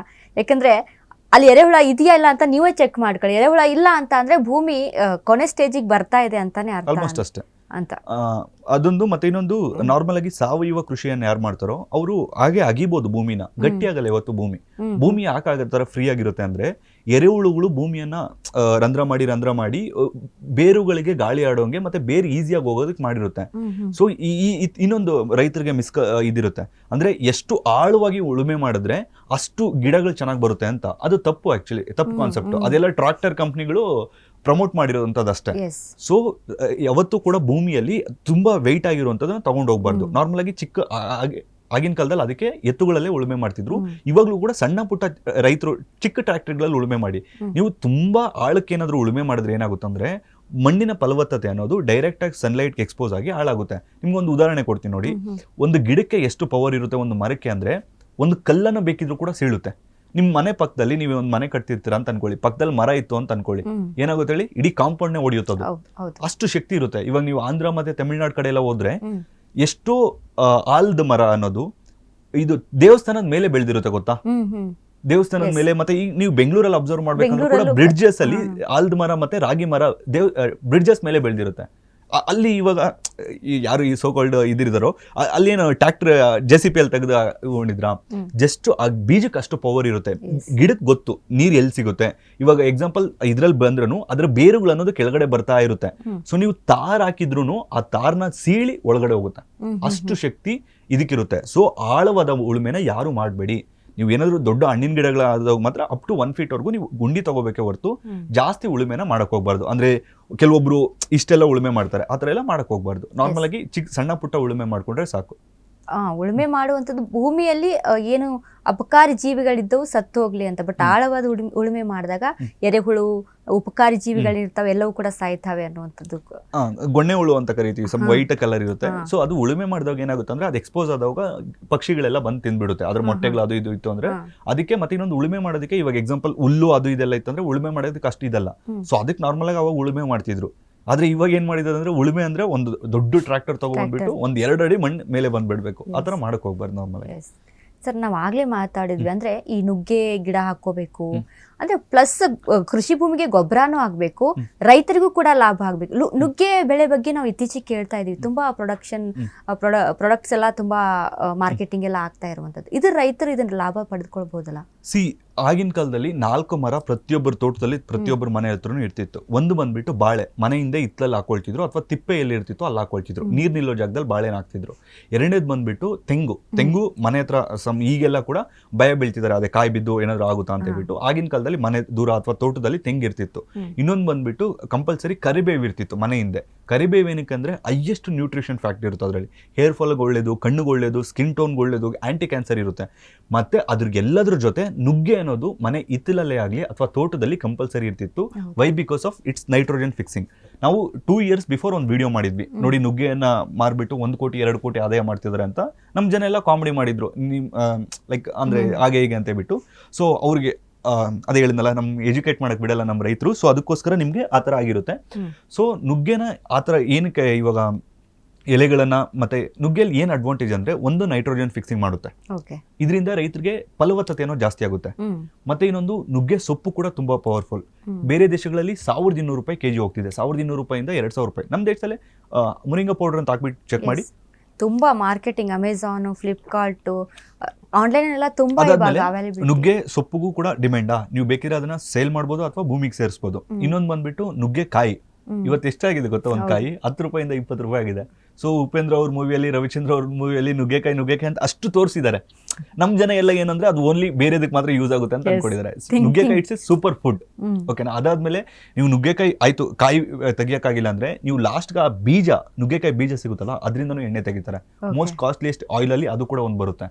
ಸೊ ಈ ತರ ನುಗ್ಗೆಕಾಯಿ ಸೊಪ್ಪು ಮಾಡ್ಕೋಬಹುದು, ನುಗ್ಗೆಕಾಯಿ ಕಾಯಿ ತಗೋಬಹುದು, ಬೀಜ ತಗೋಬಹುದು. ನಿಮ್ಗೆ ಯಾವ ಬೇಡವಾ ಕಿತ್ಬಿಟ್ಟು ಭೂಮಿಗೆ ಸೇರಿಸಿದ್ರು ಕೂಡ ನಿಮ್ಗೆ ನುಗ್ಗೆಕಾಯಲ್ಲೇ 1 ಎಕರೆಲಿ 10 ಲಕ್ಷ ಆದಾಯ ಮಾಡ್ತಿದ್ದಾರೆ. ನಾವು ಕಲ್ಪವೃಕ್ಷ ಅಂತ ನಾವು ತೆಂಗನ್ನ ಕರಿತೀವಿ, ಬಟ್ ನುಗ್ಗೆಯಲ್ಲೂ ಕೂಡ ಅದರ ಬೆನಿಫಿಟ್ಸ್ ತುಂಬ ಇದೆ. ಒಂದು ಹೆಲ್ತಿಗೂ ಕೂಡ ಒಳ್ಳೆಯದು, ರೈತರು ಮಾರ್ಕೆಟಿಂಗ್ ಹೊರಗಡೆ ಕೂಡ ಲಾಭ ತೆಗೆದುಕೊಳ್ಬೋದು, ಕೃಷಿ ಭೂಮಿಗೆ ಗೊಬ್ಬರ ಮಾಡ್ಬೋದು. ಈಗಾಗಲೇ ಹೇಳಿದ್ರು ಬೈ ಪ್ರಾಡಕ್ಟ್ಸ್ಗಳು ಎಷ್ಟೆಲ್ಲ ಇದೆ ಅಂತ. ಸೊ ಹಾಗಾಗಿ ರೈತ ಸ್ವಲ್ಪ ಡಿಫ್ರೆಂಟಾಗಿ ಥಿಂಕ್ ಮಾಡಬೇಕು ಇಲ್ಲಿ ಮೇಯ್ನ್ ಆಗಿ ಅಂತ. ಮೇಯ್ನ್ ಏನಂದ್ರೆ ಅದೇ ಡಿಫ್ರೆಂಟ್ ಅನ್ನೋದಕ್ಕಿಂತ ಇವಾಗ ನುಗ್ಗೆನ ನಮ್ಮ ಪೂರ್ವಿಕರು ಏನೇ ಮಾಡಲಿ ಅದಕ್ಕೊಂದು ರೀಸನ್ ಇತ್ತು. ಯಾಕೆಲ್ಲರೂ ತೆಂಗಿನ ಬೆಳೆದ್ರು, ಯಾರು ಆಪಲ್ ಗಿಡಗಳನ್ನ ಬೆಳೆದಿಲ್ಲ, ಅಥವಾ ಯಾಕೆಲ್ಲರೂ ಚೇಪೆಕಾಯಿ ಗಿಡನ, ಪೇರ್ಲೆಹಣ್ಣು ಗಿಡನ ಬೆಳೆದಿಲ್ಲ? ತೆಂಗು ಏನಕ್ಕಂದ್ರೆ ಫ್ರಮ್ ದ ಡೇ 1 ಇಂದ ಅದು ಯಾವಾಗವರೆಗೂ ಇರುತ್ತೋ ಅವಾಗವರೆಗೂ ರೈತನ ನೋಡ್ಕೊಳ್ಳುತ್ತೆ. ಸೇಮ್ ಹಂಗೆ ಕೂಡ ನುಗ್ಗೆನೂ ಹಂಗೆ, ಬಾಳೆನೂ ಹಂಗೆ. ಬಾಳೆಯಲ್ಲಿ ಒನ್ಸ್ ಹಾರ್ವೆಸ್ಟ್ ಆದ್ಮೇಲೆ ಮತ್ತೆ ಅದು ಗೊಬ್ಬರವಾಗಿ ಕನ್ವರ್ಟ್ ಆಗುತ್ತೆ. ಸೊ ಈ ತರ ನಮ್ಮ ಪೂರ್ವಿಕರು ಏನ್ ಫಾಲೋ ಮಾಡ್ತಿದ್ರು ಅದನ್ನ ಫಾಲೋ ಮಾಡ್ಬಿಟ್ರೆ ಸಾಕು, ರೈತ ಉದ್ಧಾರ ಆಗ್ಬಿಡ್ತಾನೆ. ಇನ್ನೇನು ಹೊಸ ಇಸ್ರೇಲ್ ಟೆಕ್ನಾಲಜಿ, ಅಮೆರಿಕ ಟೆಕ್ನಾಲಜಿ ಏನ್ ಬೇಡ, ಜಸ್ಟ್ ಇದನ್ನ ಫಾಲೋ ಮಾಡಿ 100% ಇಂಪ್ರೂವ್ ಆಗ್ತಾನೆ. ಅದೇ ಅಂದ್ರೆ ಸ್ವಲ್ಪ ಡಿಫ್ರೆಂಟ್ ಆಗಿ ಥಿಂಕ್ ಮಾಡಬೇಕು ರೈತರು. ಒಂದೇ ಬೆಳೆಯನ್ನ ಬೆಳ್ಕೊಂಡು ಈ ಕಬ್ಬು ಬೆಳೀತಾ ಇದ್ದೀನಿ ಅಂದ್ರೆ ಕಬ್ಬೇ ನಿರಂತರವಾಗಿ ಬೆಳೆದು ಅಲ್ಲಿ ರೂಟ್ ಕ್ರಾಪ್ ರೊಟೇಷನ್ ಅನ್ನೋದು ಕೂಡ ತುಂಬಾ ಇಂಪಾರ್ಟೆಂಟ್ ಆಗುತ್ತೆ ಅಲ್ವಾ ಸರ್? ಅಲ್ಲಿ ಅದು ಏನಾಗುತ್ತೆ ಅಂದ್ರೆ ತಾಯಿ ಬೇರು ತಂತು ಬೇರು ಅಂತ ಕರಿತೀವಿ. ನಾರ್ಮಲ್ ಆಗಿ ತಾಯಿ ಬೇರು ತಂತು ಬೇರು ಅನ್ನೋದಕ್ಕಿಂತ ಕೆಲವೊಂದು ಸಿಂಪಲ್ ಆಗಿ ಎಕ್ಸ್ಪ್ಲೈನ್ ಮಾಡ್ಬೇಕಂದ್ರೆ ಕೆಲವೊಂದು ಬೇರುಗಳು ಒಳಗಡೆ ಹೋಗುತ್ತೆ, ಕೆಲವೊಂದು ಬೇರುಗಳು ನೀವು ಒಳಗಡೆ ಹೋದಾಗ ಅದ್ರ ನ್ಯೂಟ್ರಿಷನ್ಸ್ ಎಲ್ಲ ಅಬ್ಸರ್ವ್ ಮಾಡ್ಕೊಂಡಿರುತ್ತೆ. ಸೊ ನೀವು ಮತ್ತೆ ಅದೇ ಸೈಕಲ್ ಅದೇ ಪ್ಯಾಟರ್ನ್ ಹಾಕಿದ್ದೀರಾ ಅಂದ್ರೆ ಏನಾಗುತ್ತೆ ಅಂದ್ರೆ ಮತ್ತೆ ಒಳಗಡೆ ಅಷ್ಟೊಂದು ಅದಕ್ಕೆ ಸರಿಯಾಗಲ್ಲ. ಸೊ ಅದಕ್ಕೆ ಕ್ರಾಪ್ ರೊಟೇಷನ್ ಮಾಡಬೇಕು. ಒಂದ್ಸಲ ತಾಯಿ ಬೇರು, ಇನ್ನೊಂದ್ಸಲ ತಂತು ಬೇರು ಆಗ್ತಾ ಹೋಗ ಸ್ವಲ್ಪ ಚೆನ್ನಾಗಿ ಬೆಳೆಯುತ್ತೆ ಅನ್ನೋದು ಅಷ್ಟೇ. ಬಟ್ ಎವ್ರಿ ಟೈಮ್ ಸೇಮ್ ಹಾಕೋದಕ್ಕಿಂತ ಡಿಫ್ರೆಂಟ್ ಆಗ್ತಾ ಹೋಗ ಜಾಸ್ತಿ ಇದು ಬರುತ್ತೆ, ಇಳುವರಿ ಎಕ್ಸ್ಪೆಕ್ಟ್ ಮಾಡ್ಬೋದು. ಈಗ ತೆಂಗಿಗೆ ಇರುವಂತ ಡಿಮ್ಯಾಂಡ್ ನೋಡ್ಬೋದು ನಾವು ಮಾರ್ಕೆಟಿಂಗ್ ಅಲ್ಲಿ. ಬಿಸಿಲಿದೆಯೋ ಇಲ್ವೋ ಅಥವಾ ಚಳಿಗಾಲದಲ್ಲೂ ಕೂಡ ಎಳ್ನೀರನ್ನ ಸೇವನೆ ಮಾಡ್ತಾರೆ ಜನ, ಅಷ್ಟು ಡಿಪೆಂಡೆನ್ಸಿ ಇದ್ದಾರೆ. ಯಾಕಂದ್ರೆ ಅದು ತುಂಬಾ ಹೆಲ್ತಿಗೆ ಒಳ್ಳೆಯದು, ಸ್ಕಿನ್ನಿಗೆ, ಬೇರೆ ಬೇರೆ ರೀತಿಯಲ್ಲಂತ ರೀಸನ್ಸ್ಗಳು. ಬಟ್ ತೆಂಗನ್ನ ಬೆಳೆಯೋದ್ರಲ್ಲಿ ರೈತರು ಈಗ ತಳಿಗಳ ಆಯ್ಕೆಯಲ್ಲಿ ಎಡುತ್ತಾ ಇದ್ದಾರಾ ಅಥವಾ ಎಲ್ಲಿ ಎಡುತ್ತಾ ಇದ್ದಾರೆ ಅಂತ? ಓಕೆ, ತೆಂಗನ್ನ ಬೆಳೆಯೋದ್ರಲ್ಲಿ ತಳಿಗಳ ಆಯ್ಕೆಯಲ್ಲಿ ಮೇಯ್ನು ಏನಾಗುತ್ತೆ ಗೊತ್ತಾ, ತೆಂಗಲ್ಲಿ ಹೈಬ್ರಿಡಾ, ನಾನ್ ಹೈಬ್ರಿಡಾ, ಡ್ವಾರ್ಫಾ ಅಂತ ಹೇಳ್ಬಿಟ್ಟು ಇವನ್ ನರ್ಸರಿಯವ್ರಿಗೂ ಗೊತ್ತಾಗಲ್ಲ, ಇವನ್ ನಮಗೂ ಗೊತ್ತಾಗಲ್ಲ ಗಿಡ ನೋಡಿದ ತಕ್ಷಣ. ಅದು ಇವಾಗ ನೋಡಿ ಬದನೆಕಾಯಿ ಗಿಡ ಬೆಳಿತೀರಾ ಅಂತ ಅನ್ಕೊಳ್ಳಿ, ನಿಮ್ಗೆ ವಿತಿನ್ 1 ಮಂತ್ ಅಥವಾ 2 ಮಂತ್ಸ್ ಅಲ್ಲಿ ಗೊತ್ತಾಗ್ಬಿಡುತ್ತೆ ಅದ್ರ ಭವಿಷ್ಯ ಏನು ಅಂತ. ತೆಂಗದ ಏನ್ ಸಮಸ್ಯೆ ಅಂದ್ರೆ 3 ವರ್ಷದಿಂದ 5 ವರ್ಷ ವೆಯ್ಟ್ ಮಾಡ್ಬೇಕು. ಸೊ ತೆಂಗು ಎಲ್ಲಿ ಇಡುತ್ತಾರೆ ಅಂದ್ರೆ ಅದು ಯಾವ ತಳಿ ಅಂತಾನೆ ಗೊತ್ತಿರಲ್ಲ ಅವ್ರಿಗೆ. ಮೈನ್ ಸಿಂಪಲ್ ಆಗಿ ಹೇಳ್ತೀನಿ ನೋಡಿ, ರೈತರಿಗೆ ಸಿಂಪಲ್ ಆಗಿ ನೆನ್ಪಿಟ್ಕೋಬೇಕಾಗಿರೋದು, ನೀವು ಮೇಂಟೈನ್ ಮಾಡೋಕ್ಕಾಗಲ್ವಾ ಅಂದ್ರೆ ಸ್ವಲ್ಪ ಯಾವಾಗೋ ಒಂದ್ಸಲ ಹೋಗಿ ನೀರು ಕೊಡ್ತೀನಿ, ಗಿಡ ಬದುಕಿಸ್ಕೊಳ್ತೀನಿ, ನಂಗೆ ಅದು ಎಷ್ಟು ಕಾಯಿ ಬಿಟ್ಟರು ಕೂಡ ಓಕೆ, ದಟ್ಸ್ ಫೈನ್, ನಂಗೆ 6-7 ವರ್ಷ ವೆಯ್ಟ್ ಮಾಡ್ತೀನಿ ಅಂದ್ರೆ ನಾಟಿ ತಳಿಗೆ ಹೋಗ್ಬೋದು. ನಾಟಿಯಲ್ಲಿ ನಮ್ಮ ಕರ್ನಾಟಕದಲ್ಲಿ ತುಂಬಾ ಫೇಮಸ್ ಅಂದ್ರೆ ತಿಪ್ಟೂರ್ ಟಾಲ್ ಬಿಟ್ರೆ ಈ ಕಡೆ ಕೃಷ್ಣಗಿರಿ ಕಡೆ ತುಂಬಾ ಬರುತ್ತೆ. ಇವಾಗ ಕೋಲಾರ, ಚಿಕ್ಕಬಳ್ಳಾಪುರ ಈ ಕಡೆ ಎಲ್ಲ ಕೃಷ್ಣಗಿರಿ ಬೆಲ್ಟ್ ಕನೆಕ್ಟ್ ಆಗುತ್ತೆ. ಕೊಯಮತ್ತೂರು ಇಡೀ ವರ್ಲ್ಡ್ ಅಲ್ಲಿ ಹೈಯೆಸ್ಟ್ ಕೋಕೋನಟ್ ಬೆಳೆಯುವ ಪರ್ಟಿಕ್ಯುಲರ್ ಡಿಸ್ಟಿಕ್. ಸೊ ಇಲ್ಲೆಲ್ಲ ಕೂಡ ಅವಾಗ ಕನೆಕ್ಷನ್ ಇತ್ತು. ಈ ಕಡೆ ಮಂಡ್ಯ, ಮೈಸೂರು ಈ ಕಡೆ ಎಲ್ಲ ಕೂಡ ತಿಪ್ಟೂರ್ ಟಾಲ್ ಅನ್ನೋದು ಫೇಮಸ್. ತಿಪ್ಟೂರ್ ಟಾಲ್ ಏನಕ್ಕೆ ಫೇಮಸ್ ಅಂದ್ರೆ ಯೂನಿಫಾರ್ಮ್ ಸೈಜ್ ಇರುತ್ತೆ, ಮತ್ತೆ ತಿನ್ನೋದಕ್ಕೆ ತುಂಬಾ ರುಚಿಕರವಾಗಿರುತ್ತೆ, ಮತ್ತೆ ಇಳುವರಿ ಅನ್ನೋದು ಕೂಡ ಓಕೆ ಗುಡ್ ಅಲ್ಲಿರುತ್ತೆ. ಇದಾದ್ಮೇಲೆ ವೆಸ್ಟ್ ಕೋಸ್ಟಲ್ ಅಂತ ಬರುತ್ತೆ, ಈಸ್ಟ್ ಕೋಸ್ಟಲ್ ಅಂತ ಬರುತ್ತೆ. ನೀವು ಜಾಸ್ತಿ ತಳಿ ಬಗ್ಗೆ ತಲೆ ಕೆಡಿಸ್ಕೋಬೇಡಿ. ನಿಮ್ಮ ಅಕ್ಕಪಕ್ಕದಲ್ಲಿ ಎಲ್ಲಾದ್ರೂ ಒಳ್ಳೆ ಕಾಯಿ ಬಿಡ್ತಿದ್ಯಾ ಮರ, ಅದನ್ನ ಇದ್ ಮಾಡ್ಕೊಬಿಟ್ಟು ಕಾಯಲ್ಲಿ ಇದ್ದಿದ್ದು ಅದನ್ನೇ ಗಿಡ ಮಾಡ್ಕೊಂಡ್ರೆ ನಿಮ್ಗೆ ಬೆಸ್ಟ್. ಯಾಕಂದ್ರೆ ಅದು ನಿಮ್ಮ ಜಿಯೋಗ್ರಫಿಕಲ್ ರೀಜನ್ಗೆ ಸೆಟ್ ಆಗಿರುತ್ತೆ. ಒಂದು ಮೈಂಟೆನೆನ್ಸ್ ಮಾಡೋಕ್ಕಾಗಲ್ಲ ಅಂದ್ರೆ ಇದು ನಾಟಿಗೆ ಹೋಗ್ಬೋದು. ಬಟ್ ನೀವು ನಾಟಿಗೆ ಹೋದ್ರೆ 5 ವರ್ಷದಿಂದ 6 ವರ್ಷ ವೆಯ್ಟ್ ಮಾಡಬೇಕಾಗುತ್ತೆ. ಸೊ ಅದಕ್ಕೆ go for dwarf or hybrid. Dwarf ಅಂದ್ರೆ ಏನಂದ್ರೆ 2.5 ವರ್ಷದಿಂದ 3 ವರ್ಷದಲ್ಲಿ ಕಾಯಿ ಶುರುವಾಗುತ್ತೆ. ಇದರಲ್ಲಿ ಓನ್ಲಿ ಎಳ್ನೀರಿಗೆ ಮಾತ್ರ ಆಗುತ್ತೆ. ಆದರೆ ಹೈಬ್ರಿಡ್ ಏನು ಫೇಮಸ್ ಅಂದ್ರೆ ಇದು ಕಾಯಿಗೂ ಆಗುತ್ತೆ, ಎಳ್ನೀರಿಗೂ ಆಗುತ್ತೆ, ಮತ್ತೆ ಒಂದು ವರ್ಷಕ್ಕೆ 250ರಿಂದ 300 ಕಾಯಿ ಬರುತ್ತೆ. ಎರಡರಲ್ಲೂ ಡ್ವಾರ್ಫ್ ಮತ್ತೆ ಹೈಬ್ರಿಡ್ ಎರಡರಲ್ಲೂ ಬರುತ್ತೆ. ಸೊ ಡ್ವಾರ್ಫ್ ಓನ್ಲಿ ಫಾರ್ ಎಳ್ನೀರು, ಹೈಬ್ರಿಡ್ ಕೊಬ್ಬರಿಗೂ ಆಗುತ್ತೆ ಮತ್ತೆ ಎಳ್ನೀರಿಗೂ ಆಗುತ್ತೆ. ಮೇಂಟೆನೆನ್ಸ್ ಮಾಡೋಕ್ಕಾಗಲ್ವಾ ನಾಟಿಗೆ ಹೋಗಿ, ಮೇಂಟೆನೆನ್ಸ್ ಇಲ್ಲ ನಾನು ನೀರು ಕೊಟ್ಟು ಚೆನ್ನಾಗಿ ಕರೆಕ್ಟ್ ಟೈಮ್ ಗೊಬ್ಬರ ಎಲ್ಲ ಕೊಡ್ತೀನಿ ಅಂದ್ರೆ ಹೈಬ್ರಿಡ್ ಅಥವಾ ಡ್ವಾರ್ಫ್ ಹೋಗಿ. ಸೊ ಇದು ಹೈಬ್ರಿಡ್ ಅಲ್ಲಿ ಗಂಗಾ ಬೊಂಡಮ್ ಕ್ರಾಸ್ ಅಂತ ಬಂದಿದೆ. ಈ ಕಡೆ ತಮಿಳ್ನಾಡಲ್ಲಿ ರಾಮ್ ಗಂಗಾ ಅಂತ ತುಂಬಾ ಫೇಮಸ್ ಆಗ್ತಿದೆ. ಪರ್ಟಿಕ್ಯುಲರ್ ಒಂದು ನರ್ಸರಿ ಅವರು ಇದು ಮಾಡ್ತಿದ್ದಾರೆ. ಇನ್ನೊಂದು ತಮಿಳ್ನಾಡಲ್ಲಿ ಇನ್ನೊಂದು ಯೂನಿವರ್ಸಿಟಿ ಅವರು ಒಂದು ಡೆವಲಪ್ ಮಾಡಿದ್ದಾರೆ. ಅದೆಲ್ಲ 1 year ವೇಟಿಂಗ್ ಪೀರಿಯಡ್ ಇದೆ. ಮತ್ತೆ DJ ಕೋಕೋನಟ್ ಅಂತ ಬರುತ್ತೆ. DJ ಕೋಕೋನಟ್ ಅವ್ರದ್ದು ತುಂಬಾ ಚೆನ್ನಾಗಿದೆ. ಸೌತ್ ಕರ್ನಾಟಕದಲ್ಲಿ ತುಂಬಾ ಸಕ್ಸಸ್ ರೇಟ್ ಇದೆ ಅವ್ರದ್ದು. ಸೊ ಯಾವುದೇ ಆಗ್ಲಿ ಮೇಂಟೆನೆನ್ಸ್ ಮಾಡಕ್ ಹೋಗ್ತೀವಿ ಅಂದ್ರೆ ಹೈಬ್ರಿಡ್ ಹೋಗ್ಬೋದು.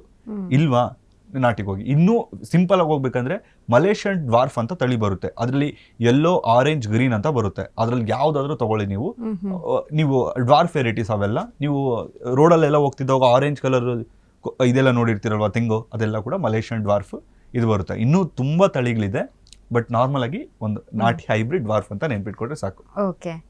ಸೊ ಇದು ಅಂದರೆ ನಾವು ಆಗಲೇ ಮಾತನಾಡಿದ್ವಿ, ರೈತರಿಗ ಈ ತೆಂಗು ಆಗಿರ್ಬೋದು, ನುಗ್ಗೆ ಆಗಿರ್ಬೋದು, ಇವೆಲ್ಲವೂ ಕೂಡ ಮುಂಚೆಯಿಂದನೂ ಟ್ರೆಡಿಷ್ನಲ್ ಆಗಿ ಬೆಳ್ಕೊಂಡು ಬಂದಿದ್ದಾರೆ.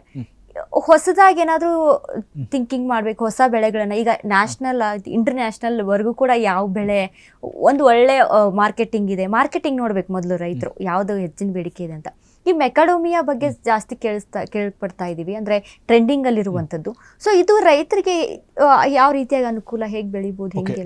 ಮೆಕಾಡೋಮಿಯಾ ಬಂದ್ಬಿಟ್ಟು ಮೆಕಾಡೋಮಿಯಾ ಅಂತಲ್ಲ, ಎನಿ ಫ್ರೂಟ್ ಪ್ಲಾಂಟ್ ಬಂದ್ಬಿಟ್ಟು ನೀವು 1 ವರ್ಷ ಮೇಂಟೆನೆನ್ಸ್ ಮಾಡಿದ್ರೆ ಅದಾದ್ಮೇಲೆ ನಾರ್ಮಲ್ ಆಗಿ ಮೇಂಟೆನೆನ್ಸ್ 3 ವರ್ಷ ನೋಡ್ಕೊಂಡ್ಮೇಲೆ ಅದರ ಇಳುವರಿ ಏನ್ ಬರುತ್ತೋ ಅದನ್ನ ಇದು ಮಾಡ್ಬೋದು. ಮೆಕಾಡೋಮಿಯಾ ಬಂದ್ಬಿಟ್ಟು world's costliest dry fruit nut ಅಂತ ಕರಿತೀವಿ. ಡ್ರೈ ಫ್ರೂಟ್ ಅಥವಾ ನಟ್ ಏನಾದರೂ ಕರ್ಕೋಬಹುದು. ಏನಕ್ಕೆ ಅದು ಅಷ್ಟೊಂದು ಫೇಮಸ್ ಅಂದ್ರೆ ಇತ್ತೀಚೆಗೆ ಸೆಲೆಬ್ರಿಟೀಸ್ ತುಂಬಾ ರೆಕಮೆಂಡ್ ಮಾಡ್ತಿದ್ದಾರೆ ಅದನ್ನ. ಸಮಂತ್ ಅವರಾಗಿರ್ಬೋದು, ವಿರಾಟ್ ಕೊಹ್ಲಿ ಅವರಾಗಿರ್ಬೋದು, ತುಂಬಾ ಜನ ಮೆಕಾಡೋಮಿಯಾ ನಟ್ಸ್ನ ರೆಕಮೆಂಡ್ ಮಾಡ್ತಿದ್ದಾರೆ. ಸೊ ಯಾಕೆ ಅದು ಅಷ್ಟೊಂದು ಪಾಪ್ಯುಲರ್ ಆಗಿದೆ ಅಂದರೆ ಬಿಕಾಸ್ ಆಫ್ ಅದ್ರಿಗೆ ಹೆಲ್ತ್ ಬೆನಿಫಿಟ್ಸ್, ಅಷ್ಟು ಗುಡ್ ಫ್ಯಾಟ್ ಇದೆ ಅದರಲ್ಲಿ. ಅಂಡ್ ಬೆಳೆಯೋದು ಕೂಡ ರೈತರು ನಿಮಗೆ ಒಂದು 2 ರಿಂದ 3 ವರ್ಷಕ್ಕೆ ಕಾಯಿ ಬರುತ್ತೆ. ಬಟ್ ಏನಂದ್ರೆ ರೈತರು ಯಾವುದೇ ಎಕ್ಸಾಟಿಕ್ ಫ್ರೂಟ್ ಅನ್ನ ಬೆಳೆಯೋಕೆ ಮೊದಲು ಮಾರ್ಕೆಟಿಂಗ್ ಬಗ್ಗೆ ಅವ್ರಿಗೆ ಐಡಿಯಾ ಇರಬೇಕು. ಇವಾಗ ಎಕ್ಸಾಂಪಲ್ ಎಲ್ಲರೂ ಬೆಳೆದ್ಬಿಟ್ಟು ನಾನು ಮೆಕಾಡೋಮಿಯನ್ ಬೆಳೆದ್ಬಿಟ್ಟು ನಾನು ಇದಕ್ಕೆ ನನ್ಗೆ 1000 ರೂಪಾಯಿ ಕೊಟ್ಬಿಟ್ಟು 2000 ರೂಪಾಯಿ ಕೊಟ್ಬಿಟ್ಟು ಅಂದ್ರೆ ಗೊತ್ತಿಲ್ಲ, ಅವ್ನು APMC ಮಾರ್ಕೆಟ್ಗೆ ತಗೊಂಡು ಹೋಗ್ತಾನೆ ಅಂತ ಅನ್ಕೊಳ್ಳಿ.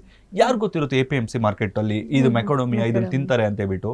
ಸೊ ಅದಕ್ಕೆ ಏನ್ ಮಾಡ್ಬೇಕಂದ್ರೆ ರೈತ ಯಾವುದೇ ಎಕ್ಸಾಟಿಕ್ ಫ್ರೂಟ್ ಬೆಳಿಬೇಕಂದ್ರೂ ಕೂಡ ಮೆಕಾಡೋಮಿಯಾ ಆಗಿರ್ಬೋದು, ನಟ್ಮಗ್ ಆಗಿರ್ಬೋದು, ನಟ್ಮಗಲ್ಲಿ ನಿಮ್ಗೆ ಲೋಕಲ್ಲೇ ಸಿಗುತ್ತೆ, ಬಟರ್ ಫ್ರೂಟ್ ಆಶ್ ಆಗಿರ್ಬೋದು, ಎನಿಥಿಂಗ್ ಎಕ್ಸಾಟಿಕ್ ಫ್ರೂಟ್ ಬೆಳೆಯೋಕೆ ಮೊದಲು ಅದನ್ನ ಮಾರ್ಕೆಟಿಂಗ್ ನನ್ನ ಕೈಯಲ್ಲಿ ಮಾಡೋಕ್ಕಾಗುತ್ತಾ ಇಲ್ವಾ ಅಂತ ನೋಡ್ಕೋಬೇಕು. ಇವಾಗ ಬಿಗ್ ಬಾಸ್ಕೆಟ್ ಜೊತೆ ಟೈ ಅಪ್ ಆಗ್ಬೋದು, ಜೆಪ್ಟೋ, ರಿಲಯನ್ಸ್ ಫ್ರೆಶ್, ಮೋರ್, ಈ ಥರದ್ದೆಲ್ಲ ಅದ್ರ ಜೊತೆ ಕೂಡ ಟೈ ಅಪ್ ಆಗ್ಬೇಕು ಫಸ್ಟ್. ಅಂದ್ರೆ ಸರ್ ನಾವು ಈ ತರ ಬೆಳಿತಿದೀವಿ, ನಮ್ಗೆ ಈ ತರ ಮಾರ್ಕೆಟ್ ಇದು ಮಾಡಿ ಅಂತ ಬಿಟ್ಟು. ಮತ್ತೆ ಡ್ರೈ ಫ್ರೂಟ್ಸ್ ಅಂಗಡಿಗಳ ಜೊತೆನೂ ಟೈ ಅಪ್ ಆಗ್ಬೋದು. ನಿಮ್ಗೆ 1 kg ಡ್ರೈ ಫ್ರೂಟ್ಗೆ 2000 ಇದೆ ಅಂದ್ರೆ ನಿಮ್ಗೆ 1000 ರೂಪಾಯಿಗೆ ಸಿಗುತ್ತೆ. ಸೊ ಈ ತರ ಬೆಳೆದ್ರೆ ಖಂಡಿತ ಮೆಕಾಡೋಮಿಯಾ ಕೂಡ ಒಳ್ಳೆ ಲಾಭದಾಯಕ ಬೆಳೆ. ಇವಾಗ ನಿಮ್ಗೆ ಒಂದು ಮರದಲ್ಲಿ 5 kg 5 ವರ್ಷ ಆದ್ಮೇಲೆ ಬಂತು ಅಂದ್ರೂ ಕೂಡ 5000 ರೂಪಾಯಿ ರೈತರಿಗೆ ಸಿಗುತ್ತೆ. ಸೊ ನಿಮ್ಗೆ ಅದರಿಂದ ಯಾವ್ದು ಪ್ರಾಣಿ ಪಕ್ಷಿಗಳು ತಿನ್ನೋದಾಗ್ಲಿ ಆ ತರ ಏನ್ ಸಮಸ್ಯೆ ಇಲ್ಲ, ಮುಳ್ಳಿರುತ್ತೆ ಮರದಲ್ಲಿ, ಮತ್ತೆ ಅದು ಒಡೆದ್ಬಿಟ್ಟು ತಿನ್ಬೇಕಾಗಿರೋದ್ರಿಂದ ಯಾವ ಪ್ರಾಣಿ ಪಕ್ಷಿಗಳದ್ದು ಸಮಸ್ಯೆ ಇಲ್ಲ ಅದಕ್ಕೆ. ಸೊ ಅದೇ ಈಗ ಮೆಕಾಡಮಿಯಾ ಅಂದರೆ ಒಂದು ಏನಾದರೂ ಬೇರೆ ಬೇರೆ ಥಿಂಕಿಂಗ್, ಮಾರ್ಕೆಟಿಂಗ್ ನೋಡ್ಕೋಬೇಕು ಮೊದಲು. ನಾವು ಹೋಗಿ ಎಲ್ಲೋ ಒಂದು ಮಾರ್ಕೆಟಲ್ಲಿ ಕೂತ್ಕೊಂಡು ವ್ಯಾಪಾರ ಮಾಡ್ತೀನಿ ಅಂತ ಅಂದರೆ ಅದಾಗಲ್ಲ, ಸ್ವಲ್ಪ ಮಾರ್ಕೆಟಿಂಗ್ ಬಗ್ಗೆ ವಿಚಾರಿಸ್ಬೇಕಾಗುತ್ತೆ. ಇನ್ನು ಬ್ಲೂಬೆರಿ ಬಗ್ಗೆನು ಇಂಡಿಯಾದಲ್ಲಿ ಇದನ್ನ ಬೆಳಿಬಹುದಾ, ಹೇಗೆ ಬ್ಲೂಬೆರಿ ಬೆಳೆಯಲು? ನೀವು 1 ಎಕರೆಯಲ್ಲಿ 1 ಕೋಟಿ ಏನಾದರೂ ಆದಾಯ ಮಾಡಬೇಕು ಅಂದ್ರೆ ಇರೋವಂಥ ಏಕೈಕ ಆಪ್ಷನ್ ಬಂದ್ಬಿಟ್ಟು ಬ್ಲೂಬೆರಿ. ಬ್ಲೂಬೆರಿ ಬಿಟ್ಟು ಇನ್ನು ತುಂಬಾ ಎಕ್ಸಾಟಿಕ್ ಫ್ರೂಟ್ ಫ್ಲವರಿಂಗ್ ಬೆಳೀತಾರೆ. ಫ್ಲವರ್ಸ್ನೆಲ್ಲ ಬೇರೆ ದೇಶಕ್ಕೆ ಎಕ್ಸ್ಪೋರ್ಟ್ ಮಾಡ್ತಾರೆ. ಅವರೆಲ್ಲ ನಿಮ್ಗೆ 1 ಎಕರೆಯಲ್ಲಿ 1 ಕೋಟಿ 2 CR ಎಲ್ಲ ಮಾಡಿರೋರು ಇದ್ದಾರೆ. ಬಟ್ ಏನಾಗುತ್ತೆ ಅಂದ್ರೆ ಬ್ಲೂಬೆರಿ ಬಂದ್ಬಿಟ್ಟು ನಿಮ್ಗೆ ಇವಾಗ ನಾರ್ಮಲ್ ಆಗಿ ದಾಳಿಂಬೆ ಮತ್ತೆ ಪಪ್ಪಾಯ ಮತ್ತೆ ಕೆಲವೊಂದೆಲ್ಲ ಹೈ ಮೇಂಟೆನೆನ್ಸ್ ಅಲ್ಲಿ ಬರ್ತವೆ. ಕರೆಕ್ಟ್ ಟೈಮ್ ಸ್ಪ್ರೇ ಹೊಡೆದಿಲ್ಲ ಅಂದ್ರೆ ಗಿಡಗಳು ಹೋಗ್ಬಿಡ್ತವೆ, ರೋಗಗಳು ಜಾಸ್ತಿ ಬರುತ್ತೆ. ಅದನ್ನ ನಾವು ಹಾಸ್ಪಿಟಾಲಿಟಿ ಅಲ್ಲಿ ನೋಡ್ಕೋಬೇಕಾಗುತ್ತೆ. ಈ ಬ್ಲೂಬೆರಿ ಹೆಂಗಂದ್ರೆ ICUದಲ್ಲಿ ಇಟ್ಟು ನೋಡ್ಕೋಬೇಕು. ICUದಲ್ಲಿ ಅಂದ್ರೆ ಅದಕ್ಕೆ ನೀರನ್ನ ನೀವು ಡೈರೆಕ್ಟ್ ಆಗಿ ಕೊಡಕ್ಕಾಗಲ್ಲ, pH ಲೆವೆಲ್ ಮೇಂಟೈನ್ ಮಾಡಿ ನೀರು ಕೊಡಬೇಕು. ಸಾಯಿಲಲ್ಲೂ ಕೂಡ ನೀವು ನೀರನ್ನ ಮೇಂಟೈನ್ ಸಾಯಿಲಲ್ಲೂ pH ಲೆವೆಲ್ ಮೇಂಟೈನ್ ಮಾಡಬೇಕಾಗುತ್ತೆ. ಅವೆರಡು ಮೇಂಟೈನ್ ಮಾಡಿದೀರಾ ಅಂದ್ರೆ ಬ್ಲೂಬೆರಿ ಎಕ್ಸಲೆಂಟ್ ಕ್ರಾಪ್. ನಿಮ್ಗೆ 1 ಎಕರೆಗೆ ಒಂದು 10 ಲಕ್ಷ ರೂಪಾಯಿ ಇನ್ವೆಸ್ಟ್ಮೆಂಟ್ ಬರುತ್ತೆ. ನಿಮಗೆ ಫಸ್ಟ್ ಇಯರ್ ಅಥವಾ ಸೆಕೆಂಡ್ ಇಯರ್ ಅಲ್ಲಿ ನಿಮ್ಗೆ ಕಂಪ್ಲೀಟ್ ಇನ್ವೆಸ್ಟ್ಮೆಂಟ್ ರಿಟರ್ನ್ಸ್ ಬರುತ್ತೆ. ಅದಾದ್ಮೇಲೆ ನೀವು ಲೈಫ್ ಟೈಮ್ ಬ್ಲೂಬೆರಿಯಲ್ಲಿ ಒಳ್ಳೆ ಪ್ರಾಫಿಟ್ ಮಾಡ್ಬೋದು. ಬಟ್ ಇದು ಯಾರು ಕೂಡ ಸಣ್ಣ ರೈತರಿಗೆ ಯಾವುದೇ ಕಾರಣಕ್ಕೂ ಮಾಡಕ್ ಹೋಗ್ಬೇಡಿ, ಸಣ್ಣ ರೈತರ ಕೈಲಿ ಆಗಲ್ಲ. ಸೊ ನೀವು ನಾರ್ತ್ ಇಂಡಿಯಾದಲ್ಲೆಲ್ಲ ನೋಡ್ಕೊಂಡ್ರೆ ಮತ್ತೆ ನಮ್ಮ ಕರ್ನಾಟಕದಲ್ಲೂ ಸ್ಟಾರ್ಟ್ ಮಾಡಿದ್ದಾರೆ, ತುಂಬಾ ಲಾರ್ಜ್ ಸ್ಕೇಲಲ್ಲಿ ಸ್ಟಾರ್ಟ್ ಮಾಡಿದ್ದಾರೆ. ಅವರೆಲ್ಲ 10 ಎಕರೆ 20 ಎಕರೆ ಎಲ್ಲ ಪಾಲಿ ಹೌಸ್ ಅಲ್ಲಿ ಬ್ಲೂಬೆರಿನ ಬೆಳೀತಾರೆ, ಓಪನ್ ಸ್ಪೇಸ್ ಅಲ್ಲಿ ಬ್ಲೂಬೆರಿನ ಬೆಳೀತಾರೆ. ಬಟ್ ಏನಂದ್ರೆ ಮೈನ್ ಥಿಂಗ್ ಇನ್ವೆಸ್ಟ್ಮೆಂಟ್ ಜಾಸ್ತಿ, ರಿಸ್ಕು ಜಾಸ್ತಿ, ರಿಟರ್ನ್ಸು ಜಾಸ್ತಿ ಆ ತರ ಬ್ಲೂಬೆರಿ. ಬಟ್ ಬೆಳಿಬೋದು, ಆರಾಮಾಗಿ ಬೆಳಿಬೋದು. pH ಲೆವೆಲ್ ಮೇಂಟೈನ್ ಮಾಡಿ ಸ್ವಲ್ಪ ಜಾಸ್ತಿ ರಿಸ್ಕ್. ದಾಳಿಂಬೆನೇ ರಿಸ್ಕ್ ಅಂದ್ರೆ ಇದು ಇನ್ನು ಸ್ವಲ್ಪ ಜಾಸ್ತಿ ರಿಸ್ಕ್. ಅದೇ ಈಗ 1 ಎಕರೆಯಲ್ಲಿ 1 ಕೋಟಿ ಮಾಡಬೇಕು ಅಂತ ಅಂದ್ರೆ ರಿಸ್ಕ್ ತಗೋಬೇಕು. ಬಟ್ ಚಿಕ್ಕ ಪುಟ್ಟ ರೈತರು ಸ್ವಲ್ಪ ಇಲ್ಲ, ಅದ್ರ ತಂಟೆಗೆ ಹೋಗ್ಲೇಬಾರ್ದು. ಸಣ್ಣ ಪುಟ್ಟ ರೈತರು ಏನ್ ಮಾಡ್ಬೇಕಂದ್ರೆ ತೆಂಗು ಹಾಕೊಳ್ಳಿ, ನೆಮ್ಮದಿಯಾಗಿರ್ತೀರಾ, ಟೆನ್ಷನ್ ಇರಲ್ಲ. ಡೈಲಿ ನೀರು ಅಥವಾ pH ಲೆವೆಲ್ ಏನಿದೆ ಅದು ಇದು ಅಂತ ಏನಿರಲ್ಲ. ತೆಂಗು ಹೆಂಗಿದ್ರು ಕೂಡ ಬ್ಯಾಲೆನ್ಸ್ ಆಗುತ್ತೆ. ಓಕೆ. ಅದೇ ಈಗ ನಾನು ಕೇಳ್ಪಟ್ಟಿದೆ, ಈಗ ಯಾವುದೇ ಒಂದು ಕೃಷಿ ಮಾಡಬೇಕು, ಹೊಸದಾಗಿ ಟ್ರೈ ಮಾಡಬೇಕು ಅಂದರೆ ಮೊದಲು ಆ ಕೃಷಿ ಭೂಮಿಗೆ ಅದು ಸೆಟ್ ಆಗುತ್ತಾ ಅಂತ ಚೆಕ್ ಮಾಡಿಸ್ಬೇಕಾಗುತ್ತೆ ಅಂತ. ಸೊ ಸಾಯಿಲ್ ಟೆಸ್ಟಿಂಗ್ ಅಂತ ಕರಿತೀವಿ. ಸಾಯಿಲ್ ಟೆಸ್ಟಿಂಗ್ ಅಲ್ಲಿ ನಿಮ್ಗೆ ಹತ್ರದಲ್ಲಿ ಕೃಷಿ ಸಂಪರ್ಕ ಕೇಂದ್ರಕ್ಕೆ ಹೋದ್ರು ಅಥವಾ ತಾಲೂಕಿಗೆ ಹೋಗ್ಲಿಕ್ಕೆ ಕೆಲವೊಂದು ಟೆಸ್ಟ್ ಲ್ಯಾಬ್ ಇರುತ್ತೆ. ಅಲ್ಲಿ ಹೋಗ್ಬಿಟ್ಟು ನೀವು ಸಾಯಿಲ್ ಟೆಸ್ಟಿಂಗ್ ಮಾಡಿಸ್ಕೊಂಡ್ಬಂದ್ರೆ ಅದರಲ್ಲಿ pH ಲೆವೆಲ್ ಎಷ್ಟಿದೆ ಮತ್ತೆ ಏನೇನು ಇದೆಲ್ಲ ನೋಡ್ಬಿಟ್ಟು ಅವ್ರು ರೆಕಮೆಂಡ್ ಮಾಡ್ತಾರೆ ಕೆಲವು ಕ್ರಾಪ್ಸ್. ಅಥವಾ ನೀವೇ ಒಂದು ಕ್ರಾಪ್ ಫಿಕ್ಸ್ ಆಗಿದ್ರೆ ಆ ಕ್ರಾಪ್ ಹೋಗ್ಬಿಟ್ಟು ಸರ್ ಇದು ಸೆಟ್ ಆಗುತ್ತಾ ಇಲ್ವಾ ಅಂತ ಕೇಳಿದ್ರೆ ನಿಮಗೆ ಬ್ಯಾಲೆನ್ಸ್ ಆಗುತ್ತೆ. ಸೊ ಅದು ಏನಕ್ಕೆ ಸಾಯಿಲ್ ಟೆಸ್ಟಿಂಗ್ ಮಾಡ್ತಾರೆ ಅಂದ್ರೆ, ಇವಾಗ ನೀವು ಸೇಮ್ ಬ್ಲೂಬೆರಿನೇ ಅಂತ ಅನ್ಕೊಳ್ಳಿ, ಬ್ಲೂಬೆರಿ ಆ ಮಣ್ಣಿಗೆ ಸೆಟ್ ಆಗುತ್ತಾ ಇಲ್ಲ ಅಂತ ಬಿಟ್ಟು ಅವ್ರು ರಿಪೋರ್ಟ್ ಕೊಡ್ತಾರೆ. ಸೊ ಅದರಿಂದ ಈ ಮೊದಲೇ ಗೊತ್ತಾಗುತ್ತೆ ರೈತನಿಗೆ ಈ ಭೂಮಿಯಲ್ಲಿ ಇದು ಸೆಟ್ ಆಗುತ್ತಾ ಇಲ್ವಾ ಅಂತ. ಸೊ ಬೆಟರ್, ಇವಾಗ ನೀವು ಹೆಂಗೆ ಒಂದು ಬಿಲ್ಡಿಂಗ್ ಕಟ್ಬೇಕಂದ್ರೆ ಸಾಯಿಲ್ ಟೆಸ್ಟಿಂಗ್ ಮಾಡಿಸ್ತಿರೋ, ಅದೇ ಒಂದು ಬೆಳೆ ಹಾಕೋಕ್ ಮೊದಲು ಕೂಡ ಒಂದು ಸಾಯಿಲ್ ಟೆಸ್ಟಿಂಗ್ ಮಾಡಿಸ್ಕೊಂಡ್ರೆ ಬೆಟರ್. ಎಸ್, ಅಂದರೆ ಯಾಕಂದರೆ ಸೆಟ್ ಆಗುತ್ತೆ ಭೂಮಿ, ಪಿ ಎಚ್ ಲೆವೆಲ್ ಎಷ್ಟಿದೆ, ಪ್ರೋಟೀನ್ಸ್ ಎಷ್ಟಿದೆ ಭೂಮಿಗೆ, ಏನು ಕೊಡಬೇಕು, ಈಗ ಬಾಡಿ ಹೆಂಗೆ ಚೆಕ್ ಮಾಡ್ಕೊಳ್ತೀವಿ ನಾವು, ನಮ್ಮ ಬಾಡಿಗೆ ಏನು ಅವಶ್ಯಕತೆ ಇದೆ ಅಂತ, ಹಾಗೆ ಕೃಷಿ ಭೂಮಿನ ಚೆಕ್ ಮಾಡಿಸ್ಬೇಕು ಅಂತ. ಬಟ್ ಈಗ ರೈತರು ಹೆಚ್ಚಾಗಿ ಗಮನಿಸೋದು ಶ್ರೀಗಂಧ ಬೆಳೆ ಬೆಳಿಬೇಕು ಅಂತಾರೆ. ಬಟ್ ಶ್ರೀಗಂಧ ಬೆಳೆ ಬೆಳೆದ್ರೆ ಕಳ್ಳರ ಕಾಟ, ಆ ಕಾಟ ಈ ಕಾಟ, ಅದೊಂದು ತೊಂದರೆ, ಅದೊಂದು ರೀತಿಯಲ್ಲಿ ಸಮಸ್ಯೆಗಳು. ಬಟ್ ನಿಜವಾಗ್ಲೂ ಶ್ರೀಗಂಧ ಬೆಳೆಯನ್ನ ಬೆಳೆದು ರೈತರು ಎಷ್ಟೆಲ್ಲ ಲಾಭ ಮಾಡ್ಕೋಬಹುದು ಅಂತ ನೋಡಿ. ಪ್ರತಿಯೊಬ್ಬ ರೈತನು ಕೋಟ್ಯಾಧೀಶ್ವರ ಆಗೋದಕ್ಕೆ ಏಕೈಕ ಆಪ್ಷನ್ ಬಂದ್ಬಿಟ್ಟು ಶ್ರೀಗಂಧ. ಆದ್ರೆ ಫಸ್ಟ್ ಶ್ರೀಗಂಧ ಅಂದ್ರೆ ನಮ್ಮ ಮೈಂಡ್ ಸೆಟ್ ಚೆನ್ನಾಗಿರ್ಬೇಕು. ಸೊ ನಾನು ಶ್ರೀಗಂಧ ಬೆಳಿಬೇಕಂದ್ರೆ 15 ವರ್ಷ ವೆಯ್ಟ್ ಮಾಡಬೇಕು. ಅಂಡ್ ಇವಾಗ ನಿಮ್ಗೆ ಶ್ರೀಗಂಧ ಅಂದ್ರೆ 1 ಕೋಟಿ ನಿಮ್ದೊಂದು ಗೋಲ್ಡ್ ಚೈನ್ ಇರುತ್ತೆ ಅಂತ ಅನ್ಕೊಳ್ಳಿ. 1 ಕೋಟಿ ಗೋಲ್ಡ್ ಚೈನ್ ಹಾಕೊಂಡು ಹಿಂಗೆ ಬಂದ್ಬಿಡ್ತೀರಾ? ಒಂದು ಬೌನ್ಸರ್ಸ್ ಇಟ್ಕೊಂಡು ಅಥವಾ ಗನ್ ಮ್ಯಾನ್ ಇಟ್ಕೊಂಡೇ ಬರ್ತಿರಲ್ಲ. ಸೇಮ್ 1 ಕೋಟಿ ನಿಮ್ ತೋಟದಲ್ಲಿ ಅದ್ರ ವರ್ತಿದೆ ಅಂದ್ರೆ 1 ಕೋಟಿಗೆ ಎಷ್ಟು ಸೆಕ್ಯೂರಿಟಿ ಕೊಡ್ಬೇಕು ಅದು ಕೊಡ್ಬೇಕು. ಶ್ರೀಗಂಧ ಪ್ರತಿಯೊಬ್ಬ ರೈತನು ಜಾಸ್ತಿ ಬೇಡ, 100 ಗಿಡ ಹಾಕೊಳ್ಳಿ, ಅರ್ಧ ಎಕರೆ ಸಾಕು. 100 ಗಿಡ ಹಾಕೊಂಡ್ರೆ 15x15 ಹಾಕೊಂಡು ಸ್ವಲ್ಪ ಮೇಂಟೆನೆನ್ಸ್ ಬರುತ್ತೆ. ಹೋಸ್ಟ್ ಕೊಟ್ಟು ಮೇಂಟೈನ್ ಮಾಡಿದೀರಾ ಅಂದ್ರೆ ಖಂಡಿತವಾಗ್ಲೂ ಕೂಡ ಪ್ರತಿಯೊಬ್ಬ ರೈತ ಕೂಡ ಆರಾಮಾಗಿ ಇವತ್ತು ಒಂದು ಮರಕ್ಕೆ 12ರಿಂದ 15 ವರ್ಷ ಆದ್ಮೇಲೆ 3ರಿಂದ 5 ಲಕ್ಷ ಇದೆ. ನೀವು 3ರಿಂದ 5 ಲಕ್ಷ ಬಿಟ್ಬಿಡಿ, 1 ಲಕ್ಷ ಇಟ್ಕೊಳ್ಳಿ. 1 ಲಕ್ಷ ಇಂಟು 100 ಮರ ಎಷ್ಟಾಯ್ತು? 1 ಕೋಟಿ ಆಯ್ತು. ಎಷ್ಟು ಜನ ಬೆಳೀತಿದ್ದಾರೆ ಶ್ರೀಗಂಧ? ಮತ್ತೆ ಕತೆಗಳು ಹೇಳ್ಕೊಂಡಿದ್ದಾರೆ. ಶ್ರೀಗಂಧದಲ್ಲಿ ಇನ್ನೊಂದು ಮಿಸ್ಟೇಕ್ ಏನಂದ್ರೆ, ಬೀಜ ಸೆಲೆಕ್ಷನ್ ಯಾರು ಸರಿಯಾಗಿ ಮಾಡಲ್ಲ. ಸಿಕ್ಕಿದ ಕಡೆ ಎಲ್ಲ ಬೀಜ ತಗೊಂಬಂದು ಹಾಕ್ತಿರ್ತಾರೆ. ಇವಾಗ ಕೆಲವೊಂದು ಫಾರೆಸ್ಟ್ರಿ ಅವರು ಅಥವಾ ಈಶಾ ಫೌಂಡೇಶನ್ ಅವರೆಲ್ಲ ಬೀಜ ಸೆಲ್ ಮಾಡ್ತಾರೆ, ಅವ್ರಿಗೇನು ಗಿಡ ಸೆಲ್ ಮಾಡಬೇಕು. ಶ್ರೀಗಂಧದಲ್ಲಿ 50% ಆಫ್ ದ ಸಕ್ಸಸ್ ಎಲ್ಲಿರುತ್ತೆ ಅಂದ್ರೆ ಬೀಜ ಸೆಲೆಕ್ಷನ್ ಅಲ್ಲಿ. ಇವಾಗ ದರ್ಶನ್ ಮಗ ದರ್ಶನ್ ತರನೇ ಇರ್ತಾರೆ, ಅದೊಂದು ಕಾಮಿಡಿಯನ್ ಮಗ ಕಾಮಿಡಿಯನ್ ತರನೇ ಇರ್ತಾರೆ. ಸೊ ಕಾಮಿಡಿಯನ್ ಮಗನ್ ಬೀಜ ತಗೊಂಡ್ಬಂದ್ಬಿಟ್ಟು ನಾನು ದರ್ಶನ್ ತರ ಐಟು ವೆಯ್ಟು ಹೀರೋ ಮಾಡ್ತೀವಿ ಅಂದ್ರೆ ಆಗಲ್ಲ. ಸೊ ಶ್ರೀಗಂಧದಲ್ಲಿ 90% ಬಂದ್ಬಿಟ್ಟು ಬೀಜ ಸೆಲೆಕ್ಷನ್ ನಲ್ಲಿ ತುಂಬಾ ಎಡುತ್ತಿದ್ದಾರೆ. ನೀವು ಯಾವುದೋ ಒಂದು ಗಿಡ ತಗೊಂಡ್ಬಂದು ಹಾಕ್ಬಿಟ್ಟಿರ್ತಾರ, 12 ವರ್ಷ ಆದ್ಮೇಲೆ ನನ್ ಗಂಧನೇ ಬಂದಿಲ್ಲ ಅಂದ್ರೆ ಅದ್ರ ಅಪ್ಪ ಅಮ್ಮ ನೋಡ್ಬೇಕಲ್ವಾ, ಶ್ರೀಗಂಧ ಪೇರೆಂಟ್ಸ್ ಎಲ್ಲಿಂದ ತಗೊಂಡ್ಬಂದಿದ್ದಾರೆ ಅಂತ ಬಿಟ್ಟು. ಅವರೇ ಸರಿ ಇಲ್ಲ ಅಂದ್ರೆ ಇದೆಲ್ಲಿ ಬರುತ್ತೆ. ಸೊ ಶ್ರೀಗಂಧ ಬೆಳೆದ್ರೆ 100% ಪ್ರತಿಯೊಬ್ಬ ರೈತನು ಕೂಡ ಕೋಟ್ಯಾಧೀಶ್ವರ ಆಗ್ಬೋದು. ಆದ್ರೆ ಒಂದು ತಾಳ್ಮೆ ಇರಬೇಕು. ಇನ್ನೊಂದು, ಇವಾಗ ನಿಮ್ಮ ಹತ್ರ 1 ಕೋಟಿ 2 ಕೋಟಿ ಮಾಲ್ ಇದೆ ಅಂದ್ರೆ ಅದಕ್ಕೆ ಸೆಕ್ಯೂರಿಟಿ ಕೊಡಬೇಕು. ಸೆಕ್ಯೂರಿಟಿಯಲ್ಲೂ ಕೂಡ ತುಂಬಾ ಅಡ್ವಾನ್ಸ್ಡ್ ಬಂದ್ಬಿಟ್ಟಿದೆ. ಮರಕ್ಕೆ ಸುತ್ತಲೂ ಕೂಡ ಇದನ್ನ ಮಾಡ್ತಿದ್ದಾರೆ, ನಿಮ್ಗೆ ಕಂಬಿಯಲ್ಲಿ ಒಂಥರ ಫೆನ್ಸಿಂಗ್ ಟೈಪ್ ಮಾಡ್ಬಿಡ್ತಿದ್ದಾರೆ. ಸೊ ಕಳ್ಳ ಯಾರಾದ್ರೂ ಬಂದ್ರು ಕೂಡ ಕಂಬಿನ ಕಟ್ ಮಾಡಕ್ಕಾಗಲ್ಲ. ಓಕೆನಾ? ಇನ್ನೊಂದು ಸೆನ್ಸರ್ಸ್ ಬಂದಿದೆ. ಇವಾಗ ಮರ ಏನಾದ್ರೂ ಕಟ್ ಮಾಡೋಕ್ಕಾದ್ರೆ ಆಟೋಮೆಟಿಕ್ ಸೈರನ್ ನೋಡ್ಕೊಳ್ಳುತ್ತೆ. ಚಿಪ್ಸ್ ಬಂದಿದೆ. ಇನ್ನೂ ಎಷ್ಟು ಅಡ್ವಾನ್ಸ್ಡ್ ಟೆಕ್ನಾಲಜಿ ಬರ್ತಿದೆ ಗೊತ್ತಾ ಶ್ರೀಗಂಧಕ್ಕೆ. ಆರಾಮಾಗಿ ಬೆಳಿಬೋದು. ಬಟ್ ಏನಂದ್ರೆ ಅದೇ ತಾಳ್ಮೆ ಇರಬೇಕು, ಮತ್ತೆ ಕಲಿಬೇಕನ್ನೋ ಇಂಟ್ರೆಸ್ಟ್ ಇರಬೇಕು. ಇವಾಗ ಇದಕ್ಕೂ ಕಮೆಂಟ್ ಮಾಡಿರ್ತಾರೆ ಹಾಗೆ ಹೇಗೆ ಅಂತ. ಸೊ ಕಲಿಯೋರು ನಿಜವಾಗ್ಲೂ ಕಲಿತಾರೆ ಅಷ್ಟೇ. ಮಾಡ್ಬೇಕು ಅಂತ ಇದ್ರೆ ಮನಸ್ಸಿದ್ರೆ ಮಾರ್ಗ ಅನ್ನುವಂತ ನಿಟ್ಟಿನಲ್ಲಿ ಯದ್ಭಾವಂ ತದ್ಭವತಿ ಅನ್ನೋ ರೀತಿಯಲ್ಲಿ ಸೊ ಮಾಡ್ಬೇಕು ಅನ್ನೋದಂತದಿದ್ರೆ ಹೇಗಾದ್ರೂ ಮಾಡ್ತಾರೆ. ಬಟ್ ರೀಸನ್ಸ್ ನ ಹೇಳದೆ ಸರಿಯಾದ ಕ್ರಮಗಳನ್ನ ಬೆಳೆಸಿದ್ರೆ, ಅಂದ್ರೆ ಈಗ ಕೋಟ್ಯಾಧೀಶ್ವರನ ಕೃಷಿಯಲ್ಲೇ ಕೋಟ್ಯಾಧೀಶ್ವರ ಆದಂಥವ್ರು ಎಷ್ಟು ಜನ ಇದ್ದಾರೆ? ಎಕ್ಸಾಂಪಲ್ಸ್ ತುಂಬಾ ಎಕ್ಸಾಂಪಲ್ ಇದಾವೆ. ಒಂದು ಸಮಗ್ರ ಕೃಷಿ, ಈ ರೀತಿಯಾಗಿ ಅರಣ್ಯ ಬೆಳೆಗಳು, ಒಂದಿಷ್ಟು ಸಿಲ್ವರ್ ಟ್ರೀಸ್ ಆಗಿರ್ಬೋದು, ಶ್ರೀಗಂಧ, ತೆಂಗು ಎಲ್ಲ ಕೋಟಿ ಕೋಟಿ ಕೋಟಿ ಲಾಭವನ್ನು ತೆಗೆದುಕೊಂಡಂಥ ಸುಮಾರು ಜನ. ಹಾಗಾಗಿ ಸೊ ರೈತ ಸ್ವಲ್ಪ ತಾಳ್ಮೆದಿಂದ, ರೈತನಿಗೆ ದೇಶದ ಬೆನ್ನೆಲುಬು ಅಂತ ಮಾತಿಗೆ ಹೇಳ್ತಾರೆ, ಬಟ್ ಆ ಬೆನ್ನೆಲುಬಿಗೆ ಸರಿಯಾದ ಸಪೋರ್ಟ್ ಇಲ್ಲ. ಬಟ್ ನೀವೇ ನಿಮ್ಮ ಕಾಲ ಮೇಲೆ ನೀವೇ ನಿಂತ್ಕೋಬೇಕು ಅನ್ನುವಂಥ ರೀತಿಯಲ್ಲಿ ನಿಮ್ಮ ಒಂದು ಟೆಕ್ನಾಲಜಿಯನ್ನು ಬಳಸ್ಕೊಂಡು ನಿಮ್ಮ ಬುದ್ಧಿವಂತಿಕೆಯಿಂದ ಬೆಳೆಯನ್ನು ಬೆಳಿಬೇಕು. ಬಟ್ ಈಗ ಸರ್ ನಾವು ಆರ್ಟಿಫಿಷಿಯಲ್ ಇಂಟೆಲಿಜೆನ್ಸ್ ವರ್ಸಸ್ ಅಗ್ರಿಕಲ್ಚರ್ ಆಗ್ಬಿಟ್ಟಿದೆ. ಅಂದರೆ ಯಾವ ರೀತಿಯಾಗಿ ಅಗ್ರಿಕಲ್ಚರಲ್ಲಿ ಆರ್ಟಿಫಿಷಿಯಲ್ ಇಂಟೆಲಿಜೆನ್ಸ್ ಬಂದರೆ ಹೆಂಗೆ? ಓಕೆ, ಇವಾಗ ತುಂಬಾ ಜನ ಏನ್ ಹೇಳ್ತಾರೆ ಅಂದ್ರೆ, ತೋಟಗಳನ್ನ ನಾವು ಮಾಡ್ತೀವಿ, ನಾವು ಮೇಂಟೈನ್ ಮಾಡೋಕ್ಕಾಗಲ್ಲ, ನಾವು ನೀರು ಕೊಡೋಕ್ಕಾಗಲ್ಲ ಅಥವಾ ಹಾಗೆ ಹೇಗೆ ಅಂತ. ಇಫ್ ಯಾವ ಇನ್ವೆಸ್ಟ್ಮೆಂಟ್, ಎರಡು ಇರಬೇಕು ಒಂದು ಲೈಫಲ್ಲಿ. ಒಂದು ಅವನ ಹತ್ರ ಟೈಮ್ ಇರಬೇಕು, ತೋಟಕ್ಕೆ ಹೋಗಿ ನೋಡ್ಕೋಬೇಕು. ಇಲ್ಲ ಅವನ ಹತ್ರ ಟೈಮ್ ಇಲ್ವಾ, ಅವನ ಹತ್ರ ಇನ್ವೆಸ್ಟ್ಮೆಂಟ್ ಇರಬೇಕು. ಇವಾಗ ಎಷ್ಟು ಅಡ್ವಾನ್ಸ್ಡ್ ಟೆಕ್ನಾಲಜಿ ಬಂದ್ಬಿಟ್ಟಿದೆ ಅಂದ್ರೆ, ಇಡೀ ನೀವು 10 ಎಕರೆ ತೋಟನ ಆಟೋಮೇಷನ್ ಮಾಡಿ ಬಿಟ್ಬಿಡ್ಬೋದು. ಆಟೋಮೇಷನ್ ಅಂದ್ರೆ ಸಾಯಿಲ್ ಅಲ್ಲಿ ಒಂದು ರೇಡಾರ್ ತರ ಇರುತ್ತೆ, ಅದನ್ನ ಫಿಕ್ಸ್ ಮಾಡ್ತಾರೆ, ಅದೇ ನೀರು ಕೊಟ್ಕೊಳ್ಳುತ್ತೆ. ಅಂದ್ರೆ ಇವಾಗ ಯಾವಾಗ ಭೂಮಿಯಲ್ಲಿ ತೇವಾಂಶ ಕಡಿಮೆ ಆಗುತ್ತೋ ಅದೇ ನೀರು ಕೊಟ್ಕೊಳ್ಳುತ್ತೆ. ಅದಾದ್ಮೇಲೆ ನಿಮ್ಗೆ ರಿಪೋರ್ಟ್ ಬರ್ತಿರುತ್ತೆ, ಭೂಮಿಯಲ್ಲಿ ನೈಟ್ರೋಜನ್ ಕೊರತೆ ಇದೆ, ಫಾಸ್ಫರಸ್ ಕೊರತೆ ಇದೆ, ಮತ್ತೆ ಈ ತರ ಮುನ್ಸೂಚನೆಗೆ ಈ ತರ ಇದು ಬರುವಂತ ಚಾನ್ಸ್ ಇದೆ, ಲೈಕ್ ಈ ಕಾಯಿಲೆ ಬರ್ಬೋದು, ಸೊ ಇದಕ್ಕೆ ಸ್ಪ್ರೇ ಮಾಡಿ ಅಂತ ಬಿಟ್ಟು ಅಷ್ಟು ಅಡ್ವಾನ್ಸ್ಡ್ ಲೆವೆಲ್ ಅಲ್ಲಿ ಅಗ್ರಿಕಲ್ಚರ್ ಅನ್ನೋದು ಬಂದಿದೆ. ಸೊ ನೀವು ಮಾಡ್ಬೇಕಷ್ಟೇ. ಬಟ್ ನಿಮ್ಮ ಹತ್ರ 2 ಇರಬೇಕು. ಒಂದು ಟೈಮ್ ಆದ್ರೂ ಇರಬೇಕು, ನೀವು ನಿಂತು ಅಲ್ಲಿ ನೋಡ್ಕೋಬೇಕು. ಇಲ್ಲಾಂದ್ರೆ ಏನ್ ಅಡ್ವಾನ್ಸ್ಡ್ ಎಕ್ವಿಪ್ಮೆಂಟ್ಸ್ ಬಂದಿದ್ಯೋ ಅದಕ್ಕೆ ಇನ್ವೆಸ್ಟ್ ಮಾಡೋದಕ್ಕೆ ರೆಡಿ ಇರಬೇಕು. ಅದು ಸ್ವಲ್ಪ ಇನ್ವೆಸ್ಟ್ಮೆಂಟ್ ಆಗುತ್ತೆ, 1 lakh 2 lakh 3 lakh ಈ ತರ ಎಲ್ಲ ಆಗುತ್ತೆ ಅದೆಲ್ಲ ಸಿಸ್ಟಮ್ ಇನ್ವೆಸ್ಟ್ ಮಾಡ್ಬೇಕಂದ್ರೆ. ಸೊ ಇಟ್ ಡಿಪೆಂಡ್ಸ್, ಒಂದು ಟೈಮ್ ಆದ್ರೂ ಇರಬೇಕು, ಇಲ್ಲ ಇದಾದ್ರೂ ಇರಬೇಕು. ಬಟ್ AI ಅಪ್ಕಮಿಂಗ್ ಡೇಸ್ ಅಲ್ಲಿ ಇನ್ನೂ ಈಸಿ ಮಾಡುತ್ತೆ ಅಗ್ರಿಕಲ್ಚರ್ನ. ಟ್ರೆಡಿಷನಲ್ ವೇ ಅನ್ನೋದನ್ನ ಬಿಟ್ಟು ನೀವು ಈ ತರ ವೇನು ಸ್ಟಾರ್ಟ್ ಮಾಡ್ಕೋಬಹುದು.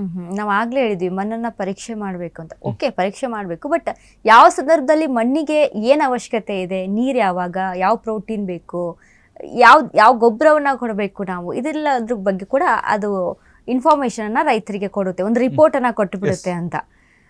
ಓಕೆ, ಈಗ ಒಂದ್ ಕಡೆ ಈಗಾಗಲೇ ನಾವು ನೋಡಿದ್ವಿ ಅಂದರೆ ಆರ್ಟಿಫಿಷಿಯಲ್ ಇಂಟೆಲಿಜೆನ್ಸ್ ಬೇಕು ಅಗ್ರಿಕಲ್ಚರಲ್ಲಿ ಅಂತ. ಬಟ್ ಸದ್ಯಕ್ಕೆ ಸರ್ಕಾರ ಸಹಿತ ಕೆಲವೊಂದು ರೈತರಿಗೆ ಅಂತ ಯೋಜನೆಗಳನ್ನ ಮಾಡಿಕೊಟ್ಟಿದೆ ಅಂತ, ಅದನ್ನು ಬಳಸ್ಕೊಳ್ಳೋದ್ರಲ್ಲಿ ರೈತರು ವಿಫಲ ಆಗ್ತಾ ಇದ್ದಾರೆ ಅನಿಸ್ತಾ ಇದೆ. ತುಂಬಾ ಯೋಜನೆಗಳಿದೆ, ಬಟ್ ಅದನ್ನ ಯಾವುದನ್ನು ಕೂಡ ಜನಗಳಿಗೆ ತಲುಪೋದಕ್ಕೆ ಸರ್ಕಾರನೇ ಬಿಡಲ್ಲ. ಇವಾಗ PMEGP ಲೋನ್ ಅಂತ ಇದೆ, 10 ಲಕ್ಷದಿಂದ 25 ಲಕ್ಷ ರೂಪಾಯಿ ಕೊಡ್ತಾರೆ. ಅದರಲ್ಲೂ ಕೂಡ 30% ಸಬ್ಸಿಡಿ ಕೊಡ್ತಾರೆ. ಅದರಲ್ಲೂ ಮಹಿಳೆಯರಿಗೆ ಮತ್ತೆ SC/ST ಅವರಿಗೆ ವಿಶೇಷವಾದ ಸಬ್ಸಿಡೀಸ್ ಇರುತ್ತೆ. ಸೊ ಇವಾಗ ನೀವೇನಾದ್ರೂ ಒಂದು ಬಿಸ್ನೆಸ್ ಮಾಡಬೇಕು, ಅಗ್ರಿಕಲ್ಚರ್ ಅಲ್ಲಿ ಏನಾದ್ರು ಒಂದು ಮಾಡ್ಬೇಕಂದ್ರೂ ಕೂಡ ನಿಮ್ಗೆ 10 ರಿಂದ 25 ಲಕ್ಷ ರೂಪಾಯಿ ವಿತೌಟ್ ಕೊಲಾಟ್ರಲ್ ಕೊಡ್ತಾರೆ. ಓಕೆನಾ? ಇನ್ನೊಂದು ಸ್ಕೀಮ್ ಬರುತ್ತೆ, PM ಫುಡ್ ಸ್ಕೀಮ್ ಅಂತ ಬರುತ್ತೆ. ಮತ್ತೆ ಇನ್ನೊಂದು ಈ ಕುರಿ ಫಾರ್ಮು ಅಥವಾ ಕೋಳಿ ಫಾರ್ಮು ಶೆಡ್ ಮಾಡ್ಬೇಕಂದ್ರೆ ಅದ್ರದ್ದೊಂದು ಸ್ಕೀಮ್ ಬರುತ್ತೆ. ಅಪ್ ಟು 1 CR ವರೆಗೂ ಕೂಡ ಶೆಡ್ ಹಾಕೊಳ್ಳೋದು ಕೊಡ್ತಾರೆ. ಅದರಲ್ಲೂ 50% ಸಬ್ಸಿಡಿ ಇರುತ್ತೆ. ಬಟ್ ಇವೆಲ್ಲದೂ ಕೂಡ ರೈತರು ತಿಳ್ಕೊಳ್ಳೋದಿಲ್ಲ. ಯಾರೋ ಒಬ್ರ ಹತ್ರ ಕೈ ಸಾಲಕ್ಕೆ ಹೋಗ್ತಾರೆ, ಕೈ ಸಾಲಕ್ಕೆ ಹೋಗ್ಬಿಟ್ಟು 3% 5% ಬಡ್ಡಿಗೆ ತಗೊಬರ್ತಾರೆ. ಸೊ ಅದು ಲಾಸ್ ಆಗುತ್ತೆ. ಸೊ ಅವಾಗ ಬಡ್ಡಿ ಕಟ್ಟಕ್ಕಾಗದೆ ಜಮೀನ್ ಮಾರುವಂಥದ್ದು ಅಥವಾ ಈ ಥರದ್ದಾಗುತ್ತೆ. ಸೊ ಸರ್ಕಾರ ಇವಾಗ ನಾನು ಅವಾಗಲೇ ಫಸ್ಟ್ ಹೇಳ್ದಂಗೆ ಪ್ರತಿ ಒಂದು ಇದಕ್ಕೆ ಏನು ನಾರ್ಮಲ್ ಆಗಿ ಪ್ರತಿಯೊಂದು ಇದರಲ್ಲೂ ಬಾರ್ ಇರುತ್ತೆ. ಯಾಕೆ ರೈತ ಸಂಪರ್ಕ ಕೇಂದ್ರ ಇರಲ್ಲ? ಯಾಕೆ ಒಂದು ಇದು ಮಾಡಿದ್ಮೇಲೆ ಅಂದ್ರೆ ಒಂದು ಎಜುಕೇಟ್ ಆದ್ಮೇಲೆ ಅವ್ನಿಗೆ ಯಾವ್ಯಾವ ಸ್ಕೀಮ್ಸ್ ಬರುತ್ತೆ ಅಂತ ಹೇಳ್ಬಿಟ್ಟು ಕಾಲೇಜಲ್ಲಿ ಯಾಕೆ ಹೇಳ್ಕೊಡಲ್ಲ? ಸೊ ಸರ್ಕಾರ ಥಿಂಕಿಂಗ್ ಚೇಂಜ್ ಮಾಡ್ಕೋಬೇಕಷ್ಟೇ. ಒಟ್ಟಿನಲ್ಲಿ ತುಂಬಾ ಸ್ಕೀಮ್ಸ್ ಇದೆ.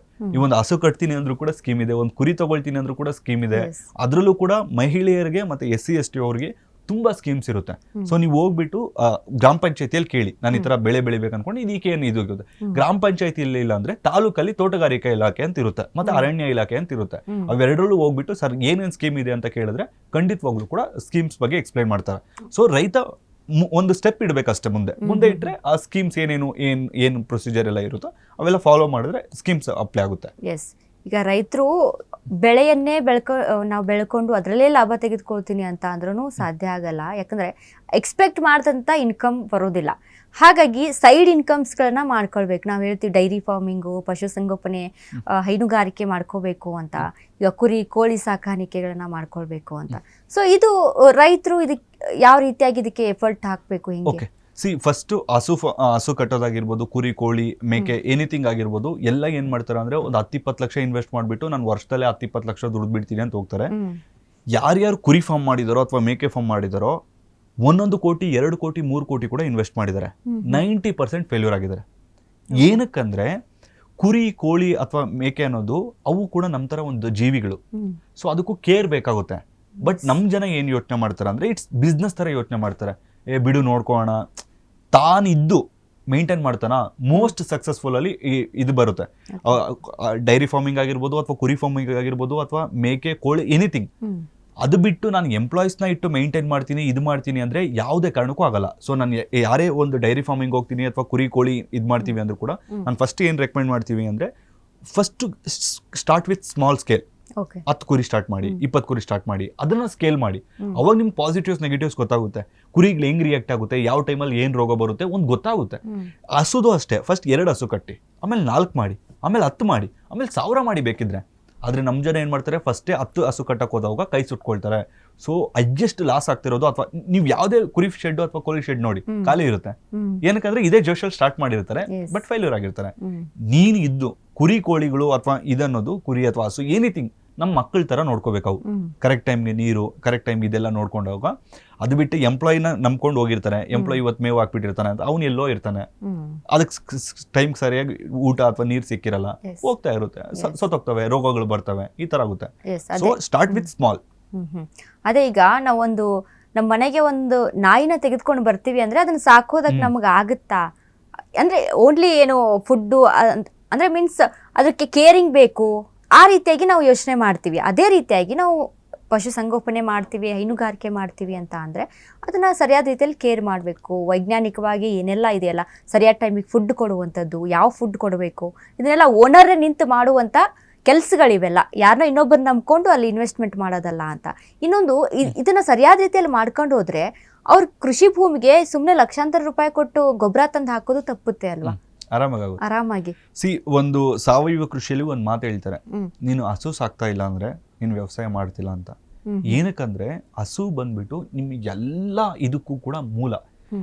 ಒಂದು ನೀವು ಡಿವೋಷನಲ್ ಆಗಾದ್ರೂ ತಗೊಳ್ಳಿ ಅಥವಾ ಗೊಬ್ಬರ ಆದ್ರೂ ತಗೊಳ್ಳಿ, ಹಸುವಿಂದ ಗೊಬ್ಬರ ಸಿಗುತ್ತೆ, ಜೀವಾಮೃತ ಸಿಗುತ್ತೆ, ಮತ್ತೆ ಹಸುವಲ್ಲಿ ನೀವು ಇದನ್ನ ಲೈಕ್ ಉಳುಮೆ ಮಾಡಕ್ ತಗೊಳ್ತೀರಾ, ಮತ್ತೆ ಎಲ್ಲದಕ್ಕೂ ಹಸು ಇಂಟರ್ಲಿಂಕ್ ಇರುತ್ತೆ. ಈವನ್ ಡಿವೋಷನಲಿ ತಗೊಂಡ್ರು ಕೂಡ ನಿಮ್ಗೆ ಇದನ್ನೊಂದು ಕನೆಕ್ಷನ್ ಇರುತ್ತೆ. ಇವಾಗ ಉದಾಹರಣೆಗೆ ಹಸು ಒಂದೇ ಒಂದು ಪ್ರಾಣಿ ನಮ್ಮ ಆರೈಕೆನ ಬಯಸೋದು, ಅಂದ್ರೆ ನನ್ನ ಮಾಲೀಕ ನಾನು ಚೆನ್ನಾಗಿರ್ಲಿ, ನನ್ಗೆ ಒಂದು ಆಹಾರ ತಂದು ಹಾಕ್ತಾನೆ ಅಂತ ಹೇಳ್ಬಿಟ್ಟು ಹಸು ಒಂದೇ, ಬೇರೆ ಕುರಿ ಕೋಳಿ ಮೇಕೆ ಅವ್ಯಾವು ಕೂಡ ಬಯಸಲ್ಲ, ಅವ್ಯಾವಕ್ಕೂ ಅಷ್ಟೊಂದು ಇದಿಲ್ಲ. ಸೊ ಅದಕ್ಕೆ ನಾವು ಹಸುನ ತಾಯಿ ಸ್ಥಾನ ಕೊಡೋದು ನಮ್ಮ ಹಿಂದೂ ಧರ್ಮದಲ್ಲಾಗಲಿ ಅಥವಾ ನಮ್ಮ ಭಾರತದ ಸಂಸ್ಕೃತಿಯಲ್ಲಿ ಹಸುಗೆ ಎಷ್ಟು ನಾಟಿ ಹಸುಗಳು ಎಷ್ಟು ಪವರ್ಫುಲ್ ಇರುತ್ತೆ ಅಂದ್ರೆ, ಇವಾಗ ಆಗಿನ ಕಾಲದಲ್ಲಿ ಪ್ರತಿಯೊಬ್ಬರು ಮೇವನ್ನ ತಿನ್ನಿಸ್ತಿದ್ರು ಹಸುಗಳಿಗೆ. ಸೊ ಅವಾಗ ನಿಮ್ಗೆ ಏನಾದ್ರು ಒಂದು ರೋಗ ಇತ್ತು ಅಂತ ಅನ್ಕೊಳ್ಳಿ, ಜ್ವರನೋ ಕೋಲ್ಡೋ ಎನಿಥಿಂಗ್, ಹಸು ಅದನ್ನ ಗ್ರಹಿಸಿ ಒಂದು ತಾಯಿ ತರ ಪರ್ಟಿಕ್ಯುಲರ್ ಆಗಿ ಅವಾಗ ಕೆಲವೊಂದು ಹುಲ್ಲನ್ನ ತಿಂದ್ರೆ ಅಥವಾ ಕೆಲವೊಂದು ಔಷಧೀಯ ಗುಣಗಳು ಇರುವಂಥದ್ದು ತಿಂದ್ರೆ ಅದು ತಿಂದ್ಬಿಟ್ಟು ಬಂದು ಹಾಲು ಕೊಡ್ತಿದ್ವಂತೆ. ಅಷ್ಟು ಅಡ್ವಾನ್ಸ್ಡ್ ಲೆವೆಲಲ್ಲಿ ಹಸುಗಳಿರುತ್ತೆ. ಆದ್ರೆ ಇವತ್ತು ಅದನ್ನೆಲ್ಲ ಕೂಡ ಹಸುನೇ ವ್ಯವಸಾಯ ಅಂತ ಹೇಳಿದ್ರೆ ಹಸುನೇ ಬೇಡ, ಆ ಥರ ಆಗ್ಬಿಟ್ಟಿದೆ. ಸೊ ನೀವು ಸಾವಯವ ಕೃಷಿ ಮಾಡ್ತೀನಿ ಅಂದ್ರೆ ಫಸ್ಟ್ ಒಂದು ಹಸುನ್ ಕಟ್ಟಿ. ಅದೇ ಮೇಂಟೈನ್ ಮಾಡೋಕ್ಕಾಗಲ್ಲ, ಯಾರು ನೋಡ್ಕೊಳ್ತಾರೆ, ಏನೇನೋ ರೀಸನ್ಸ್ಗಳು. ಬಟ್ ನಿಜವಾದ ರೈತ ಇದನ್ನ ಯಾವುದೋ ರೀಸನ್ಸ್ ಹೇಳಲ್ಲ, ಟೈಮ್ ಕೊಟ್ಟು ಸಮಯ ಕೊಟ್ಟು ತಾನೇ ನಿಂತು ಅಲ್ಲಿ ಕೃಷಿಯನ್ನು ಆರಂಭಿಸ್ತಾನೆ. ಮೇನ್ ಆಗಿ ಅದು ಬೇಕು. ನಾವು ಬೆಳೆಯ ದಿನಂಪ್ರತಿ ನಮ್ಮ ಬೆಳೆ ಎಲ್ಲಿಗಿದೆ, ಯಾವ ಹಂತದಲ್ಲಿದೆ ಅಂದರೆ ಚೆಕ್ ಮಾಡ್ತಾ ಇರಬೇಕಂತೆ, ನಮ್ಮ ಬೆಳೆಯ ಬೆಳವಣಿಗೆ ಹೆಂಗೆ ಆಗ್ತಾ ಇದೆ ಅಂತ ದಿನಂಪ್ರತಿ ರೈತ ಕಣ್ಣಾಡಿಸ್ತಾ ಇರಬೇಕು. ಬಟ್ ನಾನೆಲ್ಲೋ ಒಂದು ಬೆಳೆ ಬೆಳೆದು ನಾನು ಇನ್ನೊಂದು ಕಡೆ ಎಲ್ಲೋ ಇದ್ಕೊಂಡು ಇದೆಲ್ಲ ಮಾಡೋದ್ರಲ್ಲಿ ಅರ್ಥ ಇಲ್ಲ. ಇವಾಗ ರೈತ ಅನ್ನೋನು ಬೆಳಗ್ಗೆ ಎದ್ರೆ ತೋಟಕ್ಕೆ ಹೋಗ್ಬೇಕು, ಸಂಜೆ ತೋಟ ಮುಗಿಸ್ಕೊಂಡು ಮನೆಗೆ ಬರ್ಬೇಕು. ಆದ್ರೆ ಇವಾಗ ರೈತ ಅನ್ನೋನು ಹೆಂಗಾಗಿದ್ದಾನೆ ಅಂದ್ರೆ, ಬೆಳಗ್ಗೆ ಎದ್ರೆ ಪಂಚಾಯತಿ ಕಟ್ಟೆಗೆ ಹೋಗಿರ್ತಾನೆ, ಇಲ್ದೇ ಇರೋ ರಾಜಕೀಯದ ಬಗ್ಗೆ ಮಾತಾಡ್ತಾನೆ, ತೋಟ ಏನಾದ್ರೂ ಎಮರ್ಜೆನ್ಸಿ ಇದ್ರೆ ಮಾತ್ರ ತೋಟಕ್ಕೆ ಹೋಗ್ತಾನೆ. ಯಾರು ತನ್ನ ರೈತ 24x7 ಅಂದ್ರೆ ನೀವು ನೈಟು ಕೂಡ ಕೆಲವೊಬ್ರು ತೋಟದಲ್ಲಿ ನೀವು ಹೋಗಿ ನೀರು ಕಟ್ತಾರೆ, 24x7 ಅಲ್ಲ, ಅಟ್ಲೀಸ್ಟ್ ಒಂದು 12 ಅವರ್ಸ್ ಒಂದು 10 ಅವರ್ಸ್ ತೋಟದಲ್ಲಿ ಇರ್ತಾರೋ ಅವರ ತೋಟ ಖಂಡಿತವಾಗ್ಲೂ ಕೂಡ ಚೆನ್ನಾಗಿರುತ್ತೆ. ಯಾರು ನಮ್ಮ ರೈತರು ಇವಾಗೆಲ್ಲ ಪಾಲಿಟಿಕ್ಸಲ್ಲಿ ಬ್ಯುಸಿ ಆಗಿಬಿಟ್ಟಿದ್ದಾರೆ, ಅದು ಒಂದು ಆ ಪಾರ್ಟಿ ಈ ಪಾರ್ಟಿ ಗ್ರಾಮ ಪಂಚಾಯತಿ ಅದು ಇದು ಅಂದ್ಕೊಂಡು. ಸೊ ಹಿಂಗೆ ನೀವು ಪಾರ್ಟಿಗಳ ಮೇಲೆ ಇದ್ರೆ ಯಾವುದೇ ಕಾರಣಕ್ಕೂ ನೀವು ಉದ್ಧಾರ ಆಗಲ್ಲ, ರೈತರು ಅನ್ನೋದು ಉದ್ಧಾರ ಆಗೋಕ್ಕಾಗಲ್ಲ. ಸೊ ಇದನ್ನು ನಿಮ್ಗೆ ನಾಲೆಜ್ ಇರಬೇಕು. ಇವಾಗ ನಾನು ಬೇರೆ ಬಿಸ್ನೆಸ್ಸಲ್ಲಿ ಇದ್ರೂ ಕೂಡ ನನ್ನ ತೋಟ ಹೇಗಿದೆ, ಅದಕ್ಕೇನು ಮೈನಸ್ ಇದೆ. ಇವಾಗ ಹಸುನೇ ಕಟ್ಟಿ ಅಂದರೆ ಹಸು ಅಂತಲ್ಲ, ಇವಾಗ ನಂಗೆ ಹಸು ಕಟ್ಟಕ್ಕಾಗಿಲ್ಲ ಅಂದರೆ ಗ್ಲಿರಿಸಿಡಿಯ ಗಿಡ ಹಾಕ್ಕೊಳ್ಳಿ, ನುಗ್ಗೆ ಹಾಕ್ಕೊಳ್ಳಿ, ಅಥವಾ ಬೇರೆ ಹಾಕ್ಕೊಳ್ಳಿ, ಅಥವಾ ಎರೆಹುಳು ಗೊಬ್ಬರ ತಗೊಬಂದು ಹಾಕಿ. ಸೊ ಐದರ್ ನಾಲೆಜ್ ಆದರೂ ಇರಬೇಕು, ಟೈಮ್ ಆದರೂ ಇರಬೇಕು. ಸೊ ಎರಡು ಇಲ್ಲದೆ ವೇಸ್ಟ್ ಮಾಡ್ತಿದ್ದಾರೆ ಅಷ್ಟೇ. ಸುಮ್ಮನೆ ರೀಸನ್ಸ್ ಹೇಳೋದಕ್ಕಿಂತ ಪರ್ಯಾಯ ಮಾರ್ಗಗಳು ಹಲವಾರು ಇದ್ದಾವೆ, ಫಾಲೋ ಮಾಡ್ಬೇಕು ರೈತರು. ಬಟ್ ರೈತರು ಎಲ್ಲ ಬೆಳೆ ಬೆಳೀತಾರೆ, ಕೊನೆಯದಾಗಿ ರೈತನಿಗೆ ಹೊಡೆತ ಕೊಡೋದಂದ್ರೆ ಮಾರ್ಕೆಟ್. ಈ ದಲ್ಲಾಳಿಗಳ ಮಿಡಲ್ ಮ್ಯಾನ್ಗಳ ಹಾವಳಿ ಆಗಿರ್ಬೋದು, ಅಥವಾ ಡೈರೆಕ್ಟಾಗಿ ಹೋಗಿ ಮಾರ್ಕೆಟ್ ಮಾಡ್ತೀನಿ ಅಂದರೆ ಯಾವ ರೀತಿಯಾಗಿ ಮಾರ್ಕೆಟ್ ಮಾಡಬೇಕು ಅನ್ನೋ ಐಡಿಯಾಲಜಿ ಇರಲ್ಲ. ಸೊ ರೈತನಿಗೆ ಈಗ ಮಾರ್ಕೆಟಿಂಗ್ ವಿಚಾರದಲ್ಲಿ ಲಾಭ ಮಾಡ್ಕೋಬೇಕು ಅಂದರೆ ಏನೆಲ್ಲ ಫಾಲೋ ಮಾಡಿದ್ರೆ ಓಕೆ? ಯುವ ರೈತರು ಯಾರಾದರೂ ನೋಡ್ತಿದ್ರೆ ಅವ್ರಿಗೊಂದು ರೆಕಮೆಂಡ್ ಮಾಡ್ತೀನಿ, ನೀವೇನಾದ್ರೂ ಎಕ್ಸೈಟಿಕ್ ಫ್ರೂಟ್ಸ್ ಬೆಳೀತಿದ್ರೆ ನೀವು ಇನ್ಸ್ಟಾಗ್ರಾಮ್ ಪೇಜ್ ಕ್ರಿಯೇಟ್ ಮಾಡ್ಕೊಳ್ಳಿ, ನೀವು ಈ ಥರ ವಿಡಿಯೋ ಮಾಡಿ ಹಾಕಿ, ನಾನು ಈ ಥರ ಬೆಳೀತಿದ್ದೀನಿ ಅಂತ ಹೇಳ್ಬಿಟ್ಟು ನಿಮಗೆ ಒಂದು ಗುಡ್ ಅಮೌಂಟಲ್ಲಿ ಆರ್ಡರ್ಸ್ ಬರುತ್ತೆ. ಬೆಂಗಳೂರು ಜನ ಕೂಡ ನಿಮ್ಗೆ ಸಪೋರ್ಟ್ ಮಾಡ್ತಾರೆ, ಬೆಂಗಳೂರವರು ಅಥವಾ ಅವ್ರು ಇವರು ಅಂತ ಕೂಡ ಡೈರೆಕ್ಟಾಗಿ APMCಗೆ ಹೋಗ್ದಿರಾ. ಬಟ್ ಏನಾಗುತ್ತೆ ಅಂದರೆ ಇವಾಗ ತುಂಬ ಸ್ಟಾರ್ಟಪ್ಗಳು ಸ್ಟಾರ್ಟ್ ಆಗ್ತವೆ. ಅಂದರೆ ರೈತ ಬೆಳೆದಿರೋದು ನಾನು ಯಾಕೆ ಡೈರೆಕ್ಟಾಗಿ ಮನೆಗೆ ತೊಗೊಬಂದು ಕೊಡೋಕ್ಕಾಗಲ್ಲ ಹಾಗೆ ಹೇಗೆ ಅಂತ ಹೇಳ್ಬಿಟ್ಟು, ನೀವು ಎಕ್ಸೈಟಿಕ್ ಫ್ರೂಟ್ಸ್ ಅನ್ನೋದು ಲಿಮಿಟೆಡ್ ಇರುತ್ತೆ, ಒಂದು 200 kg 300 kg. So 300 order process ಮಾಡೋದು ದೊಡ್ಡ ವಿಚಾರ ಅಲ್ಲ. ಅದೇ ಟೊಮೆಟೊನ 3000 kg ರೈತ ಒಂದು ಆರ್ಡರ್ ಮಾಡ್ಬೇಕಂದ್ರೆ ಅಥವಾ ಮನೆಗಳಿಗೆ ಕಳಿಸ್ಬೇಕು 1 kg ಅಂದ್ರೆ ಟೊಮೆಟೊ ಕಾಸ್ಟ್ ನಿಮ್ಗೆ 30 ರೂಪಾಯಿ ಇರುತ್ತೆ ಅಂತ ಅನ್ಕೊಳ್ಳಿ, ಡೆಲಿವರಿ ಕಾಸ್ಟ್ 80 to 90 rupees ಆಗುತ್ತೆ. ಸೊ ಒಂದು ಟ್ರೆಡಿಷನಲ್ ವೇ ಅನ್ನೋದಿದೆ. ರೈತ APMC ಮಾರ್ಕೆಟ್ಗೆ ಹೋಗ್ಬೇಕು. ಅಲ್ಲಿ APMC ಮಾರ್ಕೆಟಲ್ಲಿ ನಾರ್ಮಲ್ ಆಗಿ ಇವಾಗ ರೈತನಿಗೆ ಒಂದು 6 ರೂಪಾಯಿ 7 ರೂಪಾಯಿ ಸಿಗ್ತಿದೆ ಅಂದರೆ ಅಲ್ಲಿ ಒಬ್ರು ಡೀಲರ್ ಅನ್ನೋದು ಇರ್ತಾರೆ. ಸೊ ಡೀಲರ್ ಅದನ್ನ ತಗೋಬಿಟ್ಟು ಅಲ್ಲಿ ಅವ್ನಿಗೊಂದು ಆಲ್ಮೋಸ್ಟ್ 50-50 ಸಿಗುತ್ತೆ, ಅವ್ನಿಗೊಂದು 6 ರೂಪಾಯಿ ಸಿಗುತ್ತೆ. ರೈತನಿಗೆ ಎಷ್ಟು ಸಿಗುತ್ತೋ ಅಷ್ಟು ದಳ್ಳಾಳಿಗಳಿಗೂ ಕೂಡ ಕೆಲವೊಂದು ಟೈಮ್ ಸಿಕ್ಕಿರೋ ಎಕ್ಸಾಂಪಲ್ಸ್ ಇದೆ. ಅದಾದ್ಮೇಲೆ ತರಕಾರಿ ಅಂಗಡಿಯವ್ರು ತಗೋಬರ್ತಾರೆ, ತರಕಾರಿ ಅಂಗಡಿಯವ್ರಿಗೆ 6 ರೂಪಾಯಿ ಸಿಗುತ್ತೆ. ಬಟ್ ತರಕಾರಿ ಅಂಗಡಿಯವ್ರಿಗೂ ಕೂಡ ಲಾಸ್ ಇರುತ್ತೆ. ಇವೇನು ಈ ಕಡೆ ದಳ್ಳಾಳಿಗಳಿಗೂ ಕೂಡ ಲಾಸ್ ಇರುತ್ತೆ. ಏನು ದಳ್ಳಾಳಿಗಳೇ ಶ್ರೀಮಂತ ಅಂತಲ್ಲ, ದಳ್ಳಾಳಿಗಳು ಕೆಲವೊಂದು ಟೈಮ್ 6 ರೂಪಾಯಿ ತಗೊಂಡಿರ್ತಾರೆ ರೈತರ ಹತ್ರ, ಅವ್ನು 3 ರೂಪಾಯಿಗೆ ಸೇಲ್ ಮಾಡಿರೋ ಉದಾಹರಣೆಗಳು ಕೂಡ ಇರುತ್ತೆ. ಸೊ ಎಲ್ಲ ಬ್ಯಾಲೆನ್ಸ್ಡ್ ಇರುತ್ತೆ. ಡೈರೆಕ್ಟಾಗಿ ತೊಗೊಬಂದು ನಾವು ಜನಗಳಿಗೆ ಕೊಡ್ತೀವಿ ಅಂದರೆ ನೀವೊಂದು ಸಪ್ಲೈ ಚೈನನ್ನೇ ಬ್ರೇಕ್ ಮಾಡ್ದಂಗೆ ಆಗುತ್ತೆ. ಅದು ನಮ್ಮ ಇಂಡಿಯಾದಲ್ಲಿ ಪಾಸಿಬಲ್ ಇಲ್ಲ. ನೀವು ಬೇರೆ ದೇಶಗಳಲ್ಲೆಲ್ಲ ಕೂಡ ಅದನ್ನು ಟ್ರೈ ಮಾಡ್ಬೋದೇನೋ. ನಮ್ಮ ಇಂಡಿಯಾದಲ್ಲಿ ಒಂದು ಆಗ್ಲಿಂದ ಬಂದ್ಬಿಟ್ಟಿದೆ. ರೈತರು APMC ಮಾರ್ಕೆಟ್ಗೆ ಹೋಗಬೇಕು, ಮಾರ್ಕೆಟಿಂದ ಅಲ್ಲಿ ಡೀಲರ್ಸ್ ಸಿಗ್ತಾರೆ, ಡೀಲರ್ಸಿಂದ ತರಕಾರಿ ಅಂಗಡಿಗಳಿಗೆ ಹೋಗುತ್ತೆ, ಅಥವಾ ಈ ಥರ ಸಪ್ಲೈ ಚೈನ್ ಅನ್ನೋದು ಇರುತ್ತೆ. ಸೊ ಮಾರ್ಕೆಟಲ್ಲಿ ಜಾಸ್ತಿ ಇದು ಮಾಡ್ಕೋಬೇಕಂದ್ರೆ ರೈತ ಓನ್ ಬ್ರ್ಯಾಂಡ್ ಬಿಲ್ಡ್ ಮಾಡೋದು ನೋಡಬೇಕು. ಅದು ಇವಾಗ ಒಂದು ಉದಾಹರಣೆ ಕೊಡಬೇಕಂದ್ರೆ, ಒಂದು ಸಿಗರೇಟ್ ಮಾಡೋದಕ್ಕೆ 20 ರೂಪಾಯಿ ಇದೆ ಇವಾಗ ಒಂದು ಸಿಗರೇಟು. ಅದನ್ನ ಮಾಡೋದಕ್ಕೆ ಎಷ್ಟಾಗುತ್ತೆ ಅಂತ ಏನಾದರೂ ಐಡಿಯಾ ಇದೆ ನಿಮಗೆ? 2 ರೂಪಾಯಿ ಆಗುತ್ತೆ ಮಾಡೋದಕ್ಕೆ. ರೈತನಿಗೆ ಎಷ್ಟು ಸಿಗ್ತಿದೆ ಗೊತ್ತಾ? 20 ಪೈಸೆ ಸಿಗ್ತಿದೆ ಒಂದು ಸಿಗರೇಟಿಂದ. ಸೊ ಹಂಗಂತ ಸಿಗರೇಟ್ ಮಾಡಿ ಅಂತಲ್ಲ. ಸೊ ಬೈ ಪ್ರಾಡಕ್ಟ್ಸ್ ಅನ್ನ ಮೇಲೆ ಫೋಕಸ್ ಮಾಡಿ ನಿಮ್ಗೆ ಒಂದು ಬ್ರ್ಯಾಂಡ್ ಅನ್ನ ಕ್ರಿಯೇಟ್ ಮಾಡೋದಕ್ಕೆ ಟ್ರೈ ಮಾಡಿದ್ರೆ ಒಳ್ಳೆ ಆದಾಯ ಮಾಡ್ಬೋದು. ತಂಬಾಕು ಬೆಳೆಗಳಂತ ಬೆಳೀತಾರೆ ಆ ಥರ ಇಲ್ಲ ಅಲ್ಲ. ಇವಾಗ ಎಕ್ಸಾಂಪಲ್ ತೆಂಗು ಬೆಳೀತಾರೆ ತುಂಬಾ ಜನ. ತೆಂಗಲ್ಲಿ ಕೋಕೋನಟ್ ಆಯಿಲ್ ಮಾಡ್ಬೋದು. ಸೊ ನೀವು ಬರೀ ತೆಂಗು ಸೇಲ್ ಮಾಡಿದ್ರೆ ನಿಮ್ಗೆ 10 ರೂಪಾಯಿ ಸಿಗುತ್ತೆ ಅಂದ್ರೆ, ಅದನ್ನೇ ಕೋಕೋನಟ್ ಆಯಿಲ್ ಮಾಡಿ ಸೇಲ್ ಮಾಡಿದ್ರೆ 20 ರೂಪಾಯಿ ಸಿಗುತ್ತೆ. ಬಟ್ ಮಾರ್ಕೆಟಿಂಗ್ ಗೊತ್ತಿರಬೇಕು ಅಷ್ಟೇ. ಇವಾಗ ನುಗ್ಗೆಕಾಯಿ ಪೌಡರ್ ಅಷ್ಟೇ, ಬರೀ ಸೊಪ್ಪು ಮಾರಿದ್ರೆ ನಿಮ್ಗೆ 5 ರೂಪಾಯಿ ಸಿಗುತ್ತೆ. ಅದೇ ನೀವು ಸೊಪ್ಪನ್ನ ಪೌಡರ್ ಮಾಡಿ ಮಾರಿದ್ರೆ 20 ರಿಂದ 25 ರೂಪಾಯಿ ಸಿಗುತ್ತೆ. ಬಟ್ ಮಾರ್ಕೆಟಿಂಗ್ ಸ್ವಲ್ಪ ಹಾರ್ಡ್ ವರ್ಕ್ ಮಾಡಬೇಕು. ಅವಾಗ ಬೈ ಪ್ರಾಡಕ್ಟ್ಸ್ ಮೇಲೆ ಫೋಕಸ್ ಮಾಡಿದ್ರೆ ಖಂಡಿತವಾಗ್ಲೂ ಕೂಡ ರೈತ ಒಳ್ಳೆ ಆದಾಯ ಮಾಡ್ಬೋದು.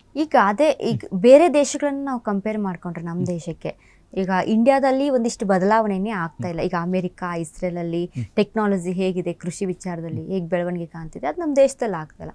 ಬಟ್ ಅಂದರೆ ಇಲ್ಲಿಗೆ ಕಂಪೇರ್ ಮಾಡ್ಕೊಂಡು ನೋಡಿದ್ರೆ ಈಗ ಅಲ್ಲಿರುವಂಥ ಟೆಕ್ನಾಲಜಿ ಹೇಗೆ ಅಂತ ನೀವು ಯಾವುದೇ ಇದು ನೋಡಿದ್ರು ಇಸ್ರೇಲ್ ಟೆಕ್ನಾಲಜಿ ಅಂತ ಅಗ್ರಿಕಲ್ಚರಲ್ಲಿ ನೋಡಿರ್ತೀರಾ. ಮತ್ತೆ ಅಮೆರಿಕ ಹಾಗೆ ಹೇಗೆ ಅಂತ ಬಿಟ್ಟು ಅವ್ರು ಏನ್ ಮಾಡ್ತಾರೆ ಗೊತ್ತಾ? ಇವಾಗ ನಮ್ಮ ರೈತರಿಗೆ ಅಂತಲ್ಲ, ಈವನ್ ನಮ್ಮ ಅಗ್ರಿಕಲ್ಚರ್ ಇನ್ಸ್ಟಿಟ್ಯೂಟ್ಸ್ಗೂ ಕೂಡ ಪ್ರಾಪರ್ ರಿಸರ್ಚ್ ಅನ್ನೋದು ಮಾಡ್ತಿಲ್ಲ.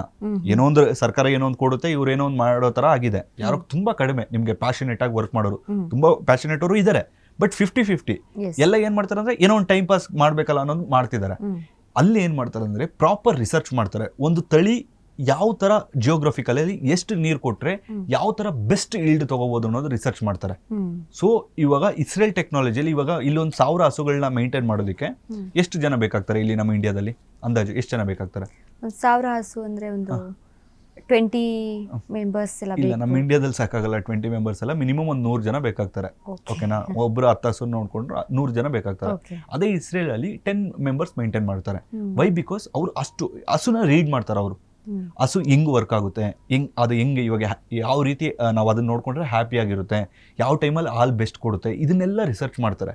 ಆದ್ರೆ ನಮ್ಮ ಇಂಡಿಯಾದಲ್ಲಿ ಅವೇನು ಮಾಡಲ್ಲ. ನಮ್ಮ ಇಂಡಿಯಾದಲ್ಲಿ ಏನು ಡಾಕ್ಟರ್ಗಳು, ವೆಟರ್ನರಿ ಡಾಕ್ಟರ್ ಅಥವಾ ಏನ್ ಹೇಳಿರ್ತಾರೋ ಗೌರ್ಮೆಂಟ್ ಅವ್ರು ಅದನ್ನ ಮಾತ್ರ ಫಾಲೋ ಮಾಡ್ತಾರೆ. ಇನ್ನೂ ಸಿಂಪಲ್ ಆಗಿ ಹೇಳ್ಬೇಕಂದ್ರೆ ನಮ್ಮ ಇಂಡಿಯಾದಲ್ಲಿ ಬರೀ ನೀರು ಕೊಡು, ಗೊಬ್ಬರ ಕೊಡು. ಎಕ್ಸಸ್ ಕೊಟ್ರೆ ಏನಾಗುತ್ತೆ? ವೇಸ್ಟ್ ಆಗುತ್ತೆ. ಇಸ್ರೇಲ್ ಅಲ್ಲಿ ಹಂಗಲ್ಲ. ಆ ಗಿಡಕ್ಕೆ ಎಷ್ಟು ಬೇಕು ಅಷ್ಟೇ ಕೊಡ್ತಾರೆ. ಸೊ ಅವಾಗ ಏನಾಗುತ್ತೆ ಹೇಳಿ? ಪ್ರೊಡಕ್ಷನ್ ಕಾಸ್ಟ್ ಕಡಿಮೆ ಆಗುತ್ತೆ. ಮತ್ತೆ ಇನ್ನೊಂದು ಏನಂದ್ರೆ, ಅಮೆರಿಕ ಹೇಳ್ಬೇಕಂದ್ರೆ ನಿಮಗೆ 100 ಎಕರೆಗೆ ಒಂದು ಕಳೆ ಹೊಡೆಯೋಕೆ ಒಂದು ಮಿಷಿನ್ ಬೇಕು. ಅಲ್ಲೆಲ್ಲ 1 ಎಕರೆ 2 ಎಕರೆ ಎಲ್ಲ ಇರಲ್ಲ. ಮಿನಿಮಮ್ 100 ಎಕರೆ 200 ಎಕರೆ. ನಿಮ್ಗೆ ಯಾವತ್ತು ಲಾರ್ಜ್ ಸ್ಕೇಲಲ್ಲಿ ಫಾರ್ಮಿಂಗು ಅಥವಾ ಪ್ರೊಡಕ್ಷನ್ ಅನ್ನೋದು ಮಾಡ್ತಿರೋ ನಿಮಗೆ ಪ್ರೊಡಕ್ಷನ್ ಕಾಸ್ಟ್ ಅನ್ನೋದು ಕಡಿಮೆ ಆಗುತ್ತೆ. ಇವಾಗ ನಮ್ಮ ರೈತ ಒಂದು ಡ್ರೋನ್ ಮೇಲೆ ಇನ್ವೆಸ್ಟ್ ಮಾಡೋಕ್ಕಾಗುತ್ತಾ? ಆಗಲ್ಲ. ಅಲ್ಲಿ 100 ಎಕರೆ ಜಮೀನು ಇರೋರು ಇರ್ತಾರೆ, ಅವ್ರಿಗೆ ಡ್ರೋನ್ ಆರಾಮಾಗಿ ಯೂಸ್ ಮಾಡ್ತಾರೆ. ಅಲ್ಲಿ ರೈತರೆಲ್ಲ ಸ್ಪ್ರೇನ್ ಏನ್ರಲ್ಲಿ ಹೊಡಿತಾರೆ ಗೊತ್ತಾ? ನಮ್ಮವ್ರು ರೈತರು ಸ್ಪ್ರೇ ಮಿಷನ್ ತಗೊಳ್ಳೋದಕ್ಕೆ ಕಷ್ಟಪಡ್ತಾರೆ. ಅವ್ರು ಹೆಲಿಕಾಪ್ಟರ್ ಎಲ್ಲ ಸ್ಪ್ರೇ ಮಾಡ್ತಾರೆ. ಓನ್ ಹೆಲಿಕಾಪ್ಟರ್ಸ್ ಇದೆ ಅಮೆರಿಕದಲ್ಲಿ. ಸೊ ಅವ್ರು ಅಷ್ಟು ಅಡ್ವಾನ್ಸ್ಡ್ ಇರ್ತಾರೆ. ಮತ್ತೆ ಅವ್ರಿಗೆ ಸರ್ಕಾರ ತುಂಬಾ ಸಪೋರ್ಟ್ ಮಾಡುತ್ತೆ. ಇವಾಗ ಏನಾದ್ರು ಹೆಚ್ಚು ಕಮ್ಮಿ ಆಯ್ತು ಅಂದ್ರೆ ನಮ್ಮ ತರ ಹೋಗ್ಬೇಕು ಸ್ಟ್ರೈಕ್ಗಳು ಮಾಡ್ಬೇಕು ಹಾಗೆ ಹೇಗೆ ಅಂತಲ್ಲ. ಅವ್ರು ಗೊತ್ತು ರೈತರಿಲ್ಲ ಅಂದ್ರೆ ನಾವ್ ಇರಕ್ಕಾಗಲ್ಲ ಅಂತ. ಸೊ ಇವಾಗ ನನ್ಗೆ ಏನಾದ್ರು ಇವತ್ತರ ಹೆಲಿಕಾಪ್ಟರ್ ಈ ತರ ಹೊಸದಾಗಿ ಅಥವಾ ಇಡೀ ಬೆಳೆ ಬಂದ್ಬಿಟ್ಟು ಏನಾದ್ರು ಆಯ್ತಾ, ಇಮಿಡಿಯೇಟ್ ಅವ್ರದ್ದೆಲ್ಲ ಇನ್ಶೂರೆನ್ಸ್ ಇರುತ್ತೆ, ವಿಮೆ ಕ್ಲೈಮ್ ಆಗುತ್ತೆ. ನಮ್ಮ ದೇಶದಲ್ಲೆಲ್ಲ ಆತರ ಸರ್ಕಾರ ಸಪೋರ್ಟ್ ಮಾಡಲ್ಲ. ಸೊ ಅದಕ್ಕೆ ಅವ್ರು ತುಂಬಾ ಮುಂದೆ ಇದ್ದಾರೆ.